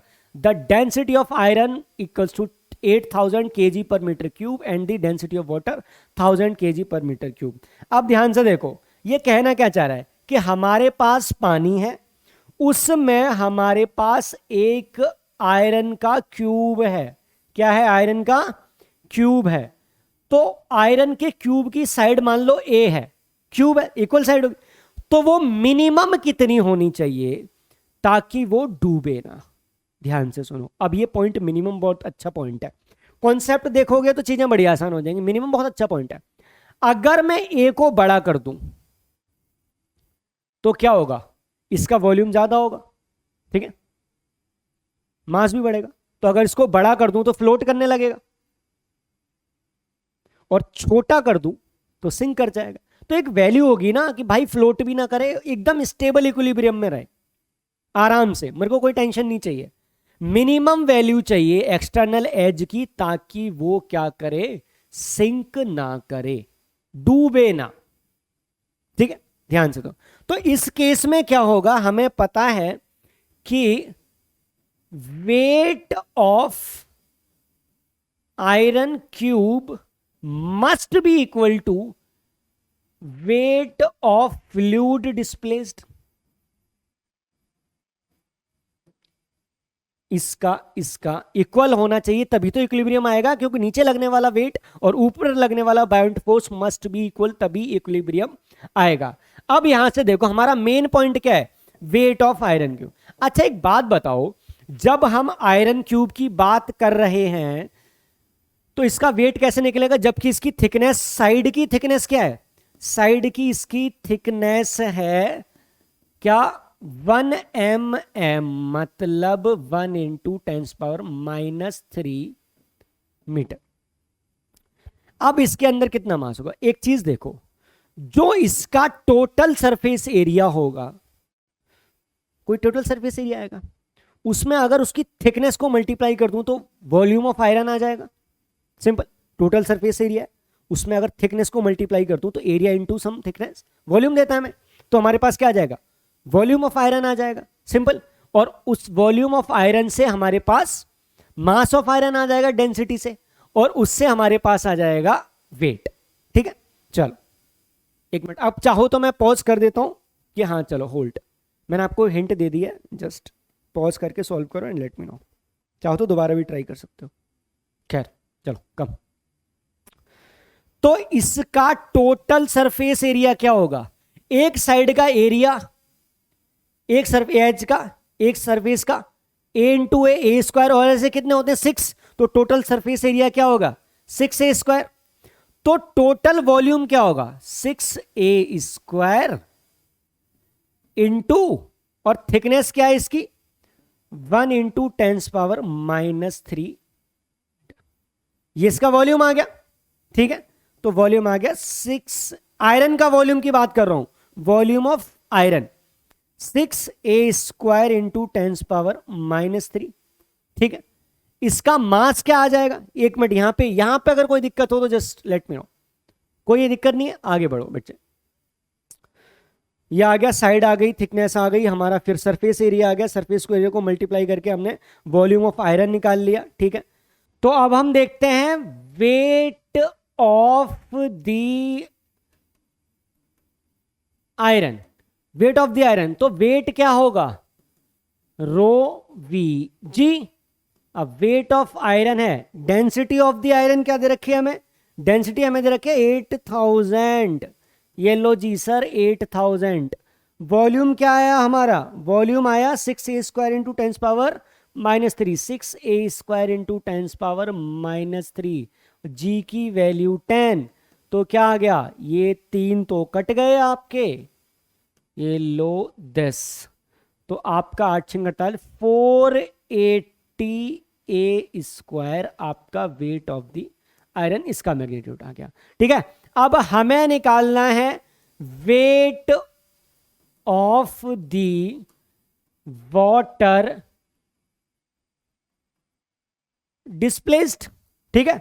जब हमें wait of the water displaced निकालना है तो हम क्या करेंगे भाई, ये रहा हमारा पानी, और इसके अंदर अगर ये a³ का आयरन क्यूब है, वॉल्यूम a³ वॉल्यूम का, तो लिक्विड डिस्प्लेस्ड भी कितना होगा, जितना उसका वो आयरन क्यूब का वॉल्यूम है उतना ही वो क्या करेगा, अपने वॉल्यूम के इक्वली वेट ऑफ लिक्विड को डिस्प्लेस कर देगा, तो उसका वेट निकाल लो फटाफट, क्या होगा, weight of the water displaced must be rho of water, volume of water displaced into acceleration due to gravity. Density of water क्या है 1000 kg/m³, वॉल्यूम डिस्प्लेस्ड क्या है a³ और डेंसिटी क्या है, एक्सेलरेशन ड्यू टू ग्रेविटी क्या है 10, तो this comes out to be a cube into 10⁴। अब ये दोनों को हमें करना है इक्वल। जब हम दोनों को इक्वल कर देंगे तो फिर टेंशन लेने की बात ही नहीं है। तो weight of iron equals to, या वेट ऑफ क्यूब मान लो क्योंकि दोनों का अंदर से हॉल हो तो दोनों का सेम ही होगा।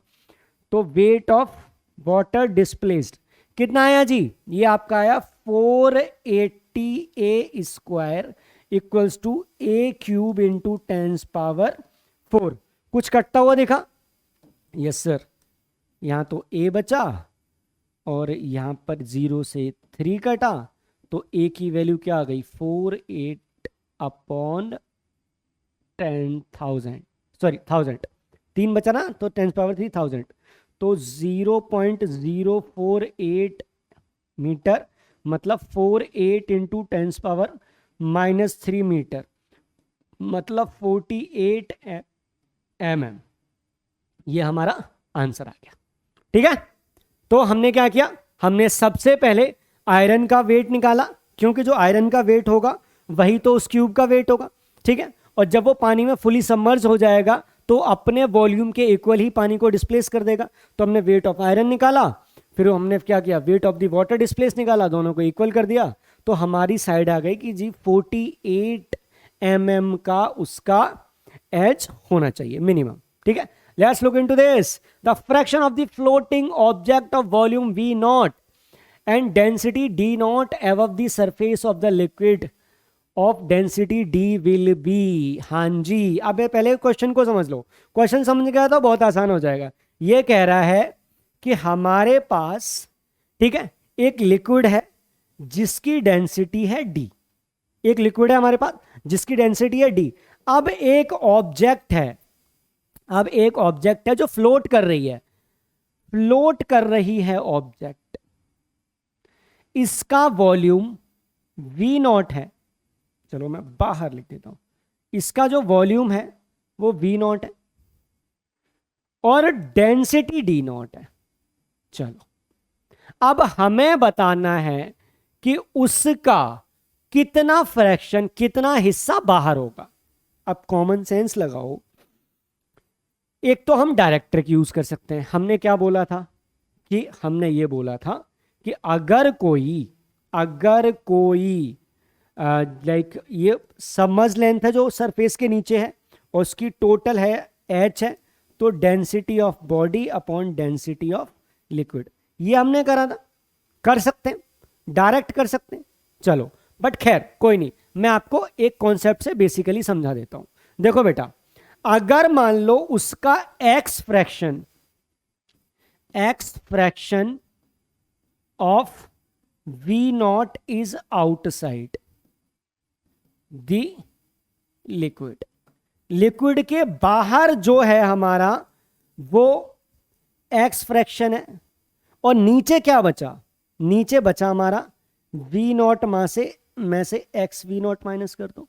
अगर ऊपर वाला x फ्रैक्शन है तो x V0 ऊपर बचा, और V0 में से x V0 माइनस कर दो तो नीचे बच गया। यही हो गया हमारा। अब हमें फिर वही बेसिक कॉन्सेप्ट लगाना है कि weight of this will be equals to the weight of the liquid displaced. ठीक है, चलो यहां कर लो। So weight of block equals to weight of fluid displaced. ये कर सकता हूं, कुछ करना ही नहीं है। रो वीजी लगा सकते हो, बिल्कुल सर।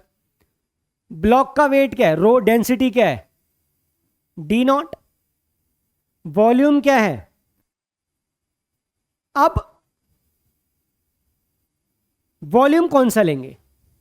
कौन सा वॉल्यूम लेंगे? अब इसके वेट की बात कर रहे हैं तो इसको बाहर निकालूंगा तब भी तो उतना ही वेट रहेगा ना, ओरिजिनल वेट। तो V0 है ना। अब क्या है? Rho V g, acceleration due to gravity, weight of the fluid displaced. अच्छा, फ्लूइड की डेंसिटी क्या है? रो वी जी लगा लो। डेंसिटी फ्लूइड की क्या है? फ्लूइड की डेंसिटी है G। अब V फ्लूइड क्या है? रो वी जी, मतलब वॉल्यूम जो फ्लूइड का अगर निकाल रहे हैं, ठीक है, तो वॉल्यूम फ्लूइड का वो जो वॉल्यूम डिस्प्लेस हुआ है, तो कितना डिस्प्लेस हुआ है? V माइनस एक्स V0, जो इतना अंदर डूबा है उतना ही तो फ्लूइड इसने करा है, तो क्या हो जाएगा आपका V naught minus X V naught into g. ये आ गया हमारा, यहां तक कोई दिक्कत? जी से जी कट गया, चलो हमारा जी से जी कट गया। Weight of the block, weight of the fluid displaced, ये आ गया हमारा, ठीक है। तो D V naught equals to D, आगे अगली साइड पे करें तो हमारा आ गया D V naught equals to, और आगे क्या था, यहां से भी वी नॉट कॉमन ले सकता हूं, तो डी वी नॉट, अंदर क्या बचेगा 1 माइनस एक्स, 1 माइनस एक्स बच गया। क्या यहां से वी नॉट भी कैंसिल हो गया? बिल्कुल सर, वी नॉट भी कैंसिल हो गया। सो डी की वैल्यू क्या आ गई, डी 1 माइनस एक्स, ठीक है। अब एक मिनट, डी नॉट होगा ना ये वाला हिस्सा, डी नॉट, हाँ डी नॉट क्या आ गया, डी 1 माइनस एक्स। तो जरा डी नॉट अपॉन डी को मैं 1 माइनस एक्स लिख सकता हूं। तो एक्स की वैल्यू क्या आ गई, एक्स इधर ले गया, इस वैल्यू को इधर ले गया, 1 minus D naught by D, तो एक्स की वैल्यू आ गई D minus D naught by D. Simple. अब जरा देख लो एक्स क्या है, D minus D naught by D, जरा देखना डी माइनस, ये रहा, सी ऑप्शन करेक्ट है, ठीक है। चलो आगे देखो, A two solids A and B float in water. It is observed that A floats with a half of its volume immersed and B floats with 2/3 of its volume immersed. Compare the densities of A and B. A और B की density क्या होंगी? चलो मैं थोड़ा सा side हो जाता हूं, फटाफट निकालो।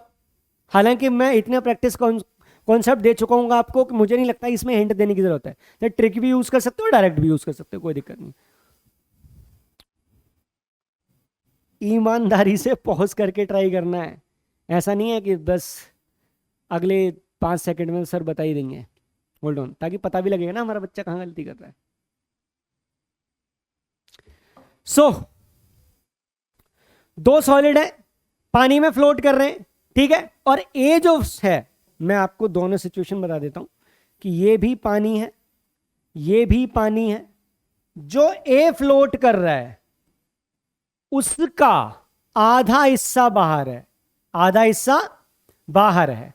अगर मान लो इसकी हाइट x मान लेता हूं तो x/2 बाहर है और x/2 अंदर है। ये केस ए है। अगर मान लो मैं केस बी मान लूं तो बी केस में क्या है, and B 2/3 of its volume immersed. तो अगर जरा ध्यान से देखो, ठीक है, तो आपको ऐसे मान लो कि भाई 2/3 इमर्स्ड है और 1/3 बाहर है, यही हो गया। अब हमने क्या पढ़ा था कि अगर, अब यूनिफॉर्म क्रॉस सेक्शन, तो हमने क्या पढ़ा था कि जो depth immersed x upon total height density of body upon density of liquid, ये हमने पढ़ा था। तो बस यही दिमाग लगाना है और कुछ नहीं करना है, ठीक है।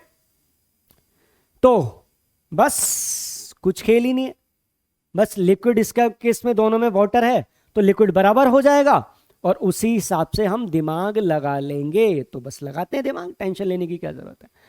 देखो बेटा, पहला केस देखो, density of A upon density of water कितना आया, हाफ बाहर था, टोटल लेंथ, टोटल हाइट का आधा बाहर था। दूसरे केस में देखो, density of B upon density of water कितना बाहर था, आप 1/3 बाहर था और 2/3 अंदर था। ये देखो बेटा, तो अंदर वाली कितने लेंगे, इमर्स्ड, 2/3 अंदर था, टोटल ये था, तो कैंसिल कर दो। कैंसिल करोगे तो आपका रो ए आ जाएगा कितना, 1/2, और इसको यहां मल्टीप्लाई डेंसिटी ऑफ वाटर। या फिर आप बहुत सिंप्लीफाई करके ऐसे भी लिख सकते हो कि density of water equals to 2 times density of A, ऐसे भी कर सकते हो। यहां पर भी देख लो आप, क्रॉस ये कट जाएगा तो आपके क्या से रो बी अपॉन रो वाटर 2/3, इसको फर्दर सिंप्लीफाई करोगे तो आपका आ जाएगा 3 rho B upon 2 equals to density of water. अब दोनों की डेंसिटी इक्वल है, दोनों को क्या करो, एक ये वाला हिस्सा यहां आ गया और ये वाला हिस्सा यहां आ गया, तो आप क्या करो, this comes to be here, बस कुछ करना ही नहीं है। इधर देखो, water equals to 2 rho A equals to 3/2 rho B, इसका आपस में रिलेशन। अब क्वेश्चन क्या पूछ रहा है, क्वेश्चन कह रहा है कि sir compare the density of A and B, तो density of A is to density of B, density of A upon density B, तो बस टेंशन ही नहीं लेनी, फटाफट देखो। तो ये आ गया आपका density of A upon density of B, 3 ऊपर था 2 ऑलरेडी था, ये नीचे चला गया, तो density of A upon density of B आ गया 3/4। कितना आ गया, 3/4।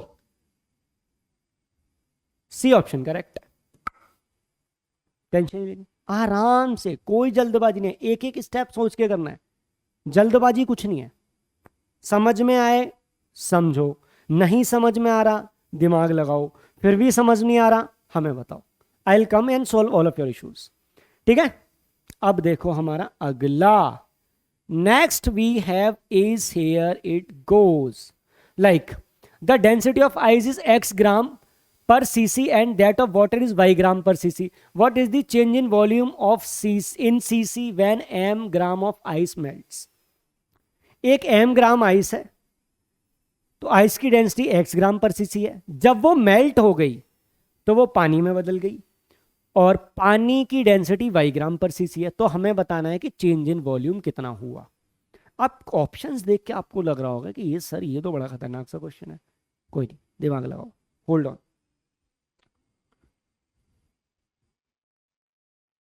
आराम से, कुछ दिमाग लगाना है, पॉज करके सच में दिमाग लगाना है, ये नहीं है, ठीक है। चलो ध्यान से सुनो, मास कितना है, m मास है हमारे पास। तो जब आइस था, आइस, तो आइस के केस में क्या हुआ, आइस के केस में मास क्या होता है, हमें पता है कि density equals to mass upon volume, so volume equals to क्या, मास अपॉन डेंसिटी। तो अब वॉल्यूम ऑफ आइस आ गया आपका मास m और डेंसिटी ऑफ आइस क्या है x, ठीक है। जब वो मेल्ट हो गया तो वॉल्यूम ऑफ वाटर आ गया, मास m रहेगा और density of water, density of water है y, ठीक है। अब वो हमसे पूछ रहा है चेंज इन वॉल्यूम, क्या पूछ रहा है, चेंज इन वॉल्यूम। तो चेंज क्या होता है, final volume minus initial volume. कोई भी दुनिया का चेंज हो, चेंज हमेशा फाइनल माइनस इनिशियल ही होता है। अगर मैं पूछूं कि आपकी हाइट एक साल में कितनी चेंज हुई है, तो आप अभी की फाइनल हाइट में से क्या करोगे, पिछले के एक साल की इनिशियल हाइट माइनस करोगे। Change is always final minus initial, ठीक है। अगर रिवर्स करेंगे तो हमें उसको माइनस साइन लगाना पड़ता है कि हम उल्टा कन्वेंशन ले रहे हैं, ठीक है। बट कन्वेंशनली हम क्या करते हैं, हमेशा फाइनल माइनस इनिशियल ही करते हैं, और जब कन्वेंशन को उल्टा करते हैं तो माइनस साइन लगाते हैं, बट हम एज यूजुअल चल रहे हैं। तो डेल्टा वी क्या हो गया, फाइनल वॉल्यूम क्या था वाटर का, volume of water minus volume of ice. Volume of water क्या है m upon y, volume of ice क्या है m अपॉन x। तो डेल्टा वी आ गया, m कॉमन ले लिया, 1/y माइनस 1/x। अब देखा जाए तो ऐसे करने में बड़ा डिफिकल्ट लग रहा है, लेकिन जरा यहां देखना, कुछ भी नहीं था, कुछ भी नहीं था इसमें, सिर्फ हमें लॉजिक लगाना था, और लॉजिक लगा दिया तो फिर हमारा सारा बढ़िया हो गया, ठीक है। अगला देखो, एक मिनट, मैंने बताया नहीं ना आपको कौन सा आंसर है ये, तो कौन सा आंसर हो जाएगा? डी, डी वाला आंसर हो जाएगा। ठीक है, चलो अगला क्वेश्चन करते हैं। अ rubber balloon of negligible mass is filled with 500 gram of water. Its weight in the water will be, पानी में इसका वेट क्या होगा? पानी में इसका वेट होगा 0। क्यों? जरा देखो, मेरे पास यहां पर है जल, ठीक है, उसमें है एक बलून।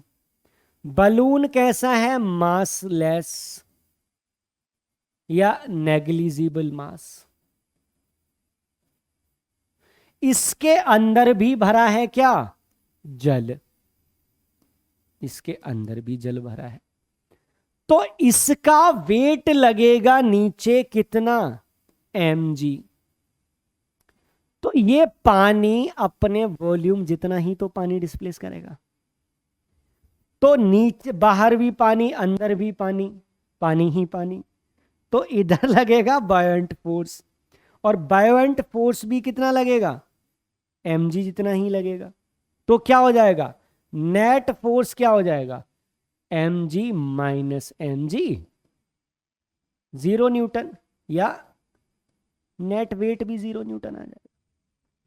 ऐसी कोई दिक्कत नहीं है, कॉन्सेप्ट लगाओ। देखा जाए तो बड़ा लल्लू क्वेश्चन था ये, ठीक है, कोई नहीं, टेंशन मत लो। बट ऐसे क्वेश्चन ना तो मैं सोचने पे मजबूर करते हैं। कहने को देखा जाए तो 0 हो जाएगा, है ना, बट ऐसे क्वेश्चन तुम्हें सोचने पे मजबूर करते हैं कि what are the possible, like no, कि कहां पे हमारे कॉन्सेप्ट में वीकनेस रह गई है। और इन द एंड मैं आपको एक ऐसा क्वेश्चन देने वाला हूं जो क्वेश्चन आपका दिमाग को तगड़ी वाली एक्सरसाइज करवा देगा। वो क्वेश्चन देने वाला हूं मैं आज आपको होमवर्क में, ठीक है। चलो, late us move ahead with this. A wide vessel with a small hole in the bottom is filled with water and kerosene. Neglecting the viscosity, find the velocity of the water flow if thickness of water layer is equal to H1 and the that of kerosene layer is H2. हाँ जी, देखा जाए तो ये question है किसका? IE इरोडो का, ठीक है, इरोडोव का क्वेश्चन है। देखो बेटा, पहले ध्यान से देखो क्या कह रहा है कि पानी और केरोसिन दोनों भरे हुए हैं। हमें पता है कि ऑयल और केरोसिन, सॉरी, ऑयल और वाटर मिक्स नहीं होते, तो केरोसिन और वाटर भी मिक्स नहीं होगा। तो आपने डेली लाइफ में देखा होगा कि अगर पानी के ऊपर हम केरोसिन या ऑयल डाल दें तो पानी नीचे बैठ जाता है और केरोसिन या ऑयल ऊपर आ जाता है। हमने देखा होगा जनरली डेली लाइफ में कि अगर हम मिक्स कर दें तो जबरदस्ती जबरदस्ती मिक्स कर दें तो धीरे धीरे वो सेपरेट आउट होके लिक्विड जो ऑयली पार्ट होता है वो ऊपर आ जाता है और वाटर नीचे चले जाता है, क्योंकि density of water is greater than density of kerosene. यही है, तो वाटर आ जाएगा आपका बॉटम में और केरोसिन रह जाएगा आपका टॉप पे। यही होगा। अब क्वेश्चन को समझ लेते हैं कि क्वेश्चन कहना क्या चाह रहा है बेटा। हमारे पास एक वेसल है जिसमें बॉटम में एक होल है, ठीक, यहां पर पानी है कितनी हाइट तक? 30, H1 30, ये लो H1 हो गया मेरा 30 सेंटीमीटर, ये है वाटर, ठीक है। H2 क्या है? H2 है हमारा केरोसिन, कितना? चलो, यह है हमारा H2 comes out to be 20 centimetre. यहां तक कोई दिक्कत? अब हमें निकालना है कि यहां पर अगर यहां से जल रिलीज होगा, पानी रिलीज होगा, तो उसकी वेलोसिटी क्या होगी, ये निकालना है, ठीक है। आराम से, कोई जल्दबाजी नहीं है, मैं साइड हो जा रहा हूं, सॉल्व करो, ठीक है, और जो भी आंसर आता है जस्ट लेट मी नो, ठीक है? मैं तो फिर सॉल्व करूंगा ही। तब तक लेट्स हैव जल। पानी से पानी की याद आ गई। हाँ भाई, तो देखो, अब हमें यहां पर लगाना है दिमाग।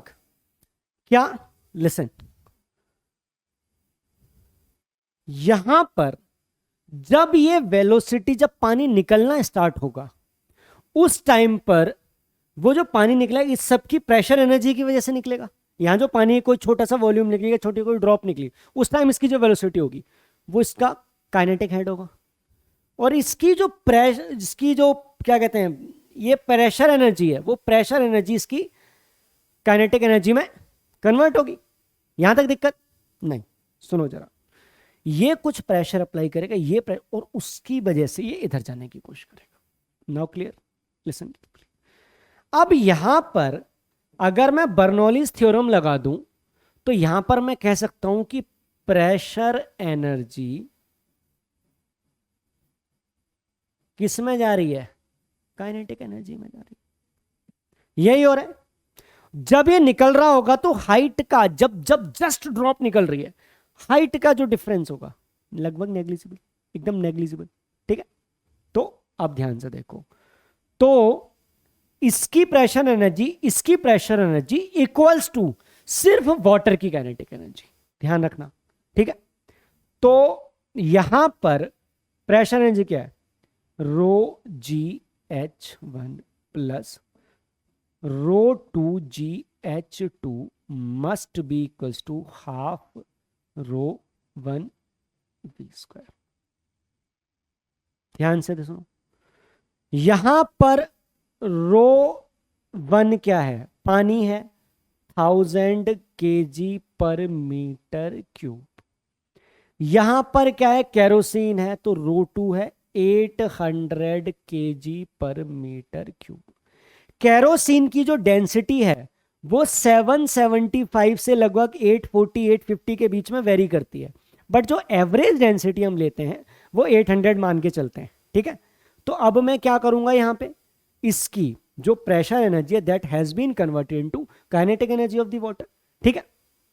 नाउ लिसन, क्या मैं वैल्यू पुट कर दूं? चलो, rho one g h one plus rho two g h two comes out to be rho one v square. अब वैल्यू पुट कर दो, ये है हमारा वाटर, ये है हमारा केरोसिन, और बाहर कौन निकल रहा है? वाटर। कुछ करना ही नहीं है। वाटर की डेंसिटी 1000 kg पर मीटर क्यूब, जी 10, हाइट कितनी है? 30 सेंटीमीटर, मतलब 0.3 मीटर, प्लस रो टू कितना? 800 kg, 800 kg पर metre cube. Acceleration due to gravity 10, height कितनी है? 20, तो मतलब 0.2 metre. 1/2 density of water 1000 into V square. बस इसको सॉल्व करो, सॉल्व करोगे तो नन्हे मुन्ने बच्चे क्या आ जाएगा? तो 10,000 into 1000 into 10, 10,000, 10,000 0.3, 3000 plus 800 into 8,000, 8,000 into 0.2, 8 दूनी 16, तो ये आ जाएगा 1600 इक्वल्स टू 1/2 वी स्क्वायर। तो क्या आ जाएगा? 46, और ये इधर मल्टीप्लाई हो जाएगा तो 14600 into 2 comes out to be 1000 V square, ठीक है? तो 46 का 9200 इक्वल्स टू 46 इंटू 2 96 और 00 100 वी स्क्वायर, तो 20 तो कट गए, क्या बचा?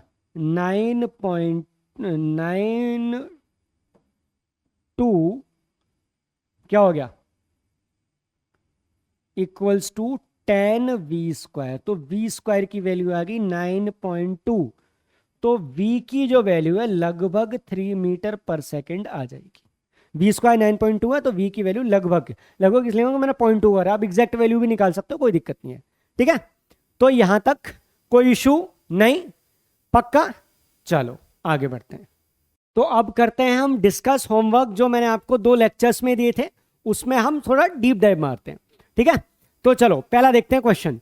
ये क्वेश्चन है हमारा, figure given below shows a small boat containing some iron ball and floating on a still lake. These iron blocks are now dropped into the lake. Select the wrong statement. अब बच्चा ध्यान से सुनो, देखो यहां पे पहले मैं आपको सिचुएशन समझा देता हूं कि एक बोट है हमारे पास, बोट में कुछ आयरन बॉल्स हैं वो रखी हुई हैं और एक पानी का लेवल है। हमने वो आयरन बॉल्स उठाई और लेक में डाल दी, झील में डाल दी। अब हमें बताना है कि इनमें से गलत स्टेटमेंट क्या है। ठीक है, देखो बच्चे पहले सिचुएशन समझो। अगर मैं सिचुएशन को ध्यान से देखूं तो जब वो बॉल बोट में थी, बोट का अपना मास है और अपने जो उसका वेट होगा, बोट अपने वेट के इक्वल ही उसके फ्लूइड को डिस्प्लेस करेगी। अगर मान लो एक आइसोलेटेड बोट इमेजिन करता हूं तो बोट का जो अपना वेट होगा उसी के इक्वल फ्लूइड को डिस्प्लेस करके वो इक्विलिब्रियम में आ जाएगी, फ्लोट करेगी। बट मैं बात करूं आयरन बॉल्स की, जब वो आयरन बॉल्स बोट में रखी हुई थी, जब वो आयरन बॉल्स यहां पर बोट में रखी हुई थी, तब वो आयरन बॉल्स कितना लिक्विड डिस्प्लेस कर रही थी, कितना फ्लूइड डिस्प्लेस कर रही थी? वो अपने वेट के बराबर फ्लूइड को डिस्प्लेस कर रही थी। जितना उनका वेट था उतने ही वेट के बराबर वो फ्लूइड को डिस्प्लेस कर रही थी। ठीक है, और acceleration due to gravity same है, तो मैं यहां बोल सकता हूं कि mass of water displaced must be mass of iron balls, यही mass of fluid displaced must be equal to mass of iron ball. ठीक है, अगर आप चाहो तो जी से मल्टीप्लाई करके वेट भी कर सकते हो, कोई इशू नहीं है। ठीक है, और अगर मैं इसी कॉन्सेप्ट को रो वी जी से लगाऊं तो उससे भी लगा सकता हूं। चलो पहले मैं उसको आपको वैसे भी समझा देता हूं। जब वो आयरन बॉल्स यहां पर रखी हुई हैं तो क्या है, वेट ऑफ आयरन बॉल्स अपने ही इक्वल, जब वेट नीचे पड़ेगा तो उतने ही इक्वल का पानी डिस्प्लेस होगा। वेट ऑफ वाटर डिस्प्लेस्ड यही होगा, मतलब rho V g of ball must equals to rho V g of water. Simple है। अब देखो density of ball, volume of ball, acceleration due to gravity same रहेगा। Density of water, volume of water displaced कितना हो जाएगा, जी। तो जी से जी cancel हो गया, तो हमारे पास density of ball, volume of ball equals to density of water और volume of water.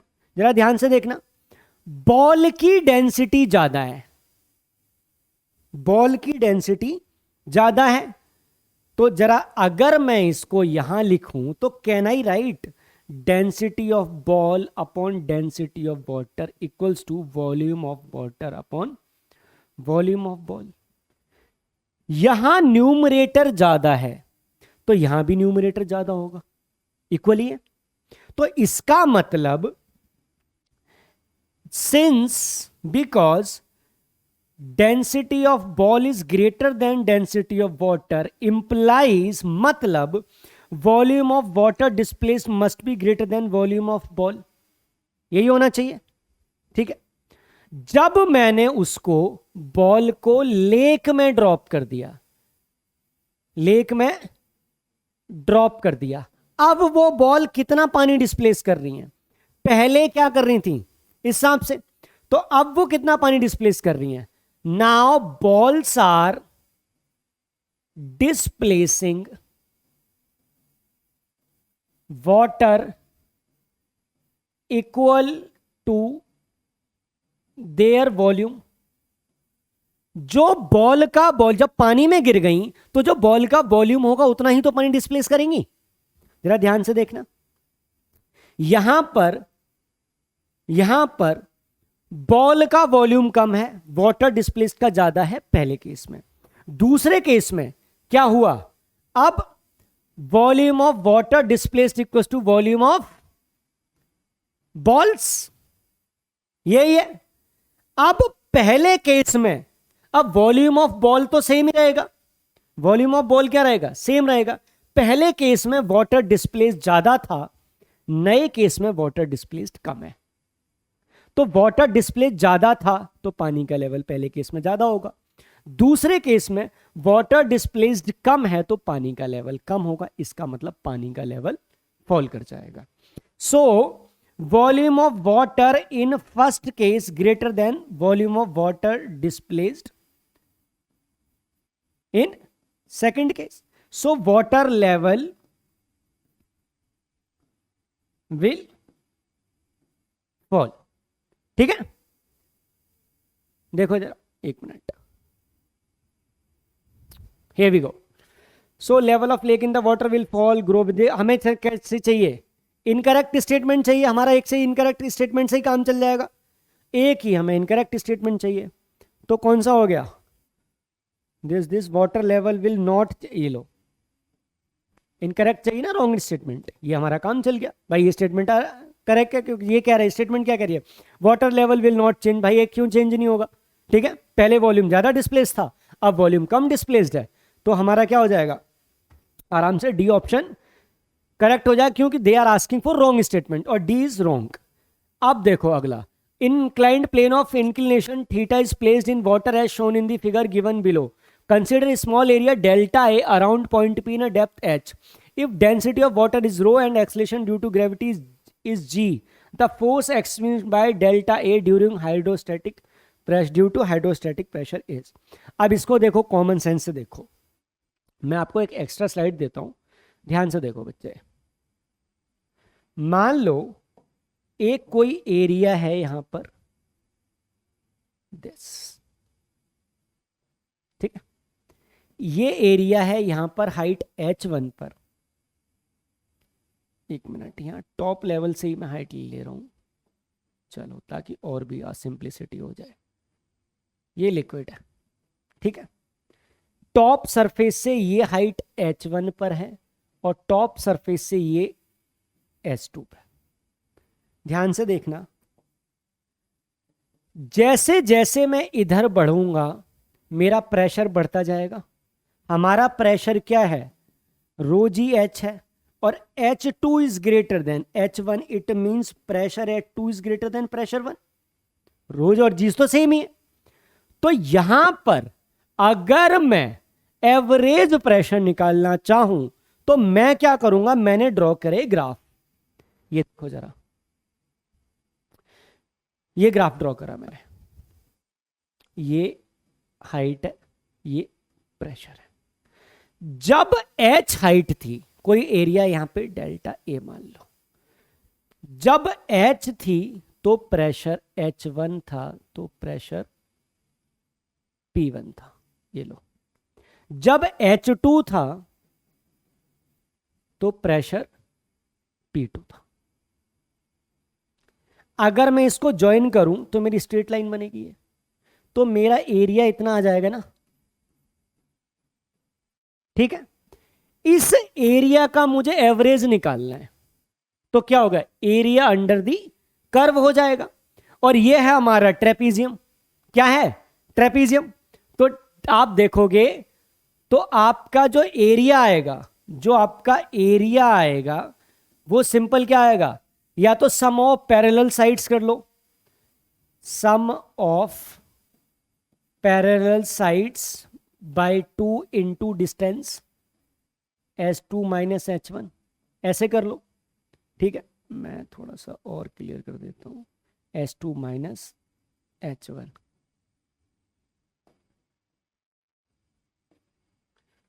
Minus H1, हाँ ठीक है। और अगर जब इसकी एवरेज प्रेशर निकालोगे तो वो कुछ ऐसा ही आएगा, सिंपल। तो आप देखोगे कि इन दोनों का एवरेज आ रहा है, तो pressure average will come out to be P1 plus P2/2। ठीक है। अब देखो, चाहो तो इसको इसको आप ऐसे भी इमेजिन कर सकते हो कि मेरा ये निकालना है, अगर मैं इसको एवरेज पे लेके आऊं तो ये वाला पॉइंट यहां पे कर दूं तो एक रेक्टेंगल बन जाएगा ना, सिंपल। ऐसे भी कॉन्सेप्ट आप ज्योमेट्रिक कॉन्सेप्ट यूज करके भी निकाल सकते हो। ठीक है, तो यहां पे आ जाएगा दोनों का एवरेज, यहां कुछ था, तो जैसे जैसे आगे बढ़े प्रेशर बढ़ता चला गया, इधर उठे तो प्रेशर कम होता चला गया। तो अगर मैं यहां पर ये एवरेज मान लूं तो यहां से जितना प्रेशर यहां कम होगा उतना प्रेशर यहां पे, तो एक दूसरे को नलीफाई कर देंगे, तो कंबाइन करके क्या देंगे दोनों का अर्थमेटिक एवरेज। तो यहां पर जो प्रेशर आएगा वो ρGH/2 आएगा। क्या आएगा? ρGH/2, जबकि H क्या है? H1 प्लस H2/2 ये आ जाएगा। अब वही कंसेप्ट हम यहां यूज करते हैं। ठीक है, तो यहां पे प्रेशर कुछ होगा, यहां पे प्रेशर कुछ होगा, तो दोनों का जब एवरेज निकालोगे ना तो प्रेशर एवरेज आएगा आपका रो एच डेप्थ ρGH/2। ठीक है, चलो अब मैं आपको क्या करता हूं, एक क्वेश्चन देता हूं। मैंने आपको स्टार्टिंग में क्या बताया था कि मैं आपको एक क्वेश्चन दूंगा जो आपके दिमाग को लिटरली सोचने पे मजबूर करेगा। And that question comes out to be कि हमारे पास आइस क्यूब्स हैं, हमारे पास मान लो 3 आइस क्यूब्स हैं, आइस क्यूब्स हैं। ये होमवर्क है आपका। पहले में ये प्योर आइस क्यूब है, ओनली आइस, सॉलिड है, पूरी प्योर आइस क्यूब है, कुछ भी नहीं है इसके अंदर। ठीक है, दूसरे में है यहां पर एयर बबल, तीसरे में है यहां पर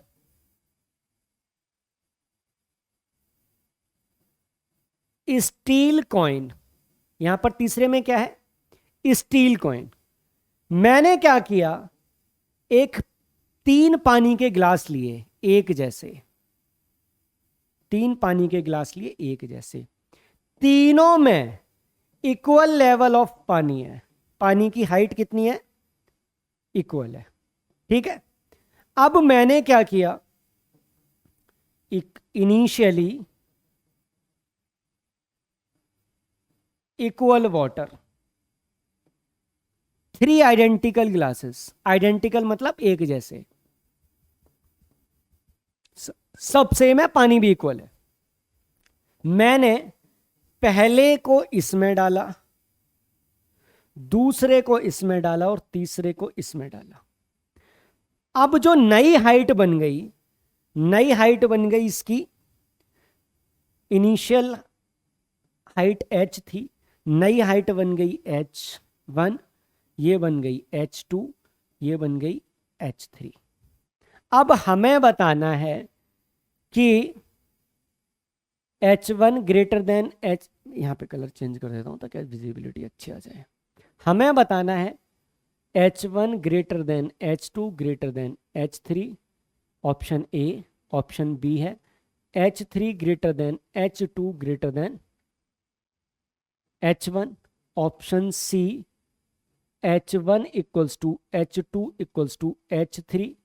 ठीक है, option D none of these. और अगर नन ऑफ दीज अगर कह रहे हो तो इसका करेक्ट आंसर क्या होगा? Correct order of h1 h2 h3 क्या होगा? करेक्ट ऑर्डर इसका क्या होगा? ठीक है, ये आपको बताना है। और उसके अलावा भी मैं आपको लिटरली, ये तो होमवर्क है ही है, इसके अलावा मैं आपको एक रिक्वेस्ट और करना चाह रहा हूं बच्चे कि, अच्छा इसको ऊपर कर देता हूं, हाँ नाउ इट्स गुड। हाँ ये होमवर्क है, एक रिक्वेस्ट और करना चाह रहा हूं, जो हमारा मॉड्यूल है उसको प्लीज सॉल्व करो। उसको सॉल्व करोगे तो जो भी डाउट आ जाएगा ना आपका, मुझे कमेंट सेक्शन में बता देना। आप सीधा बोल सकते हो कि सर उसका पेज नंबर ठीक है, ये है। या आप बोल सकते हो सर एक्सरसाइज का क्वेश्चन नंबर इतना है, 3, 4 या जो भी है, जो भी आपका क्वेश्चन नंबर है, आप यहां पर क्वेश्चन नंबर भी डाल सकते हो कमेंट सेक्शन में, तो मेरे को पता लगेगा कि इस वाले बच्चे को मॉड्यूल में यहां प्रॉब्लम है। ठीक है, और उसके अलावा भी कुछ होता है तो जस्ट लेट मी नो। मैंने आपको ऑलरेडी बता चुका हूं कि आपको डाउट कैसे पूछना है। आपको सिंपल डाउट अगर टाइप कर सकते हो तो टाइप कर दो, नहीं टाइप कर सकते हो तो उसका स्क्रीनशॉट लेके और ड्राइव पे या फोटोज में कहीं भी जाके उसका लिंक जनरेट करके कमेंट सेक्शन में डाल दो। मैं वहां से क्लिक करके देख लूंगा कि इस पर्टिकुलर बच्चे को ये डाउट आ रहा है। ठीक है, तो क्योंकि बच्चों के डाउट आ रहे हैं तो सारे डाउट्स एक साथ सॉल्व करना काफी मुश्किल हो रहा है, इसीलिए मैं धीरे धीरे सारे डाउट कर दूंगा। जितने डाउट हो सकते हैं कमेंट सेक्शन में कर दूंगा, और अगर यहाँ पे होंगे तो मैं यहाँ पे कर दूंगा। किसी भी बच्चे का डाउट अनरिजॉल्व्ड नहीं जाएगा। All of your doubts will be solved in the PW. ठीक है, so this is all for today. Thank you so much, bye bye, take care, have a nice day ahead. पढ़ते रहिए, अपना ख्याल रखिए और डाउट पूछते रहिए। Thank you so much.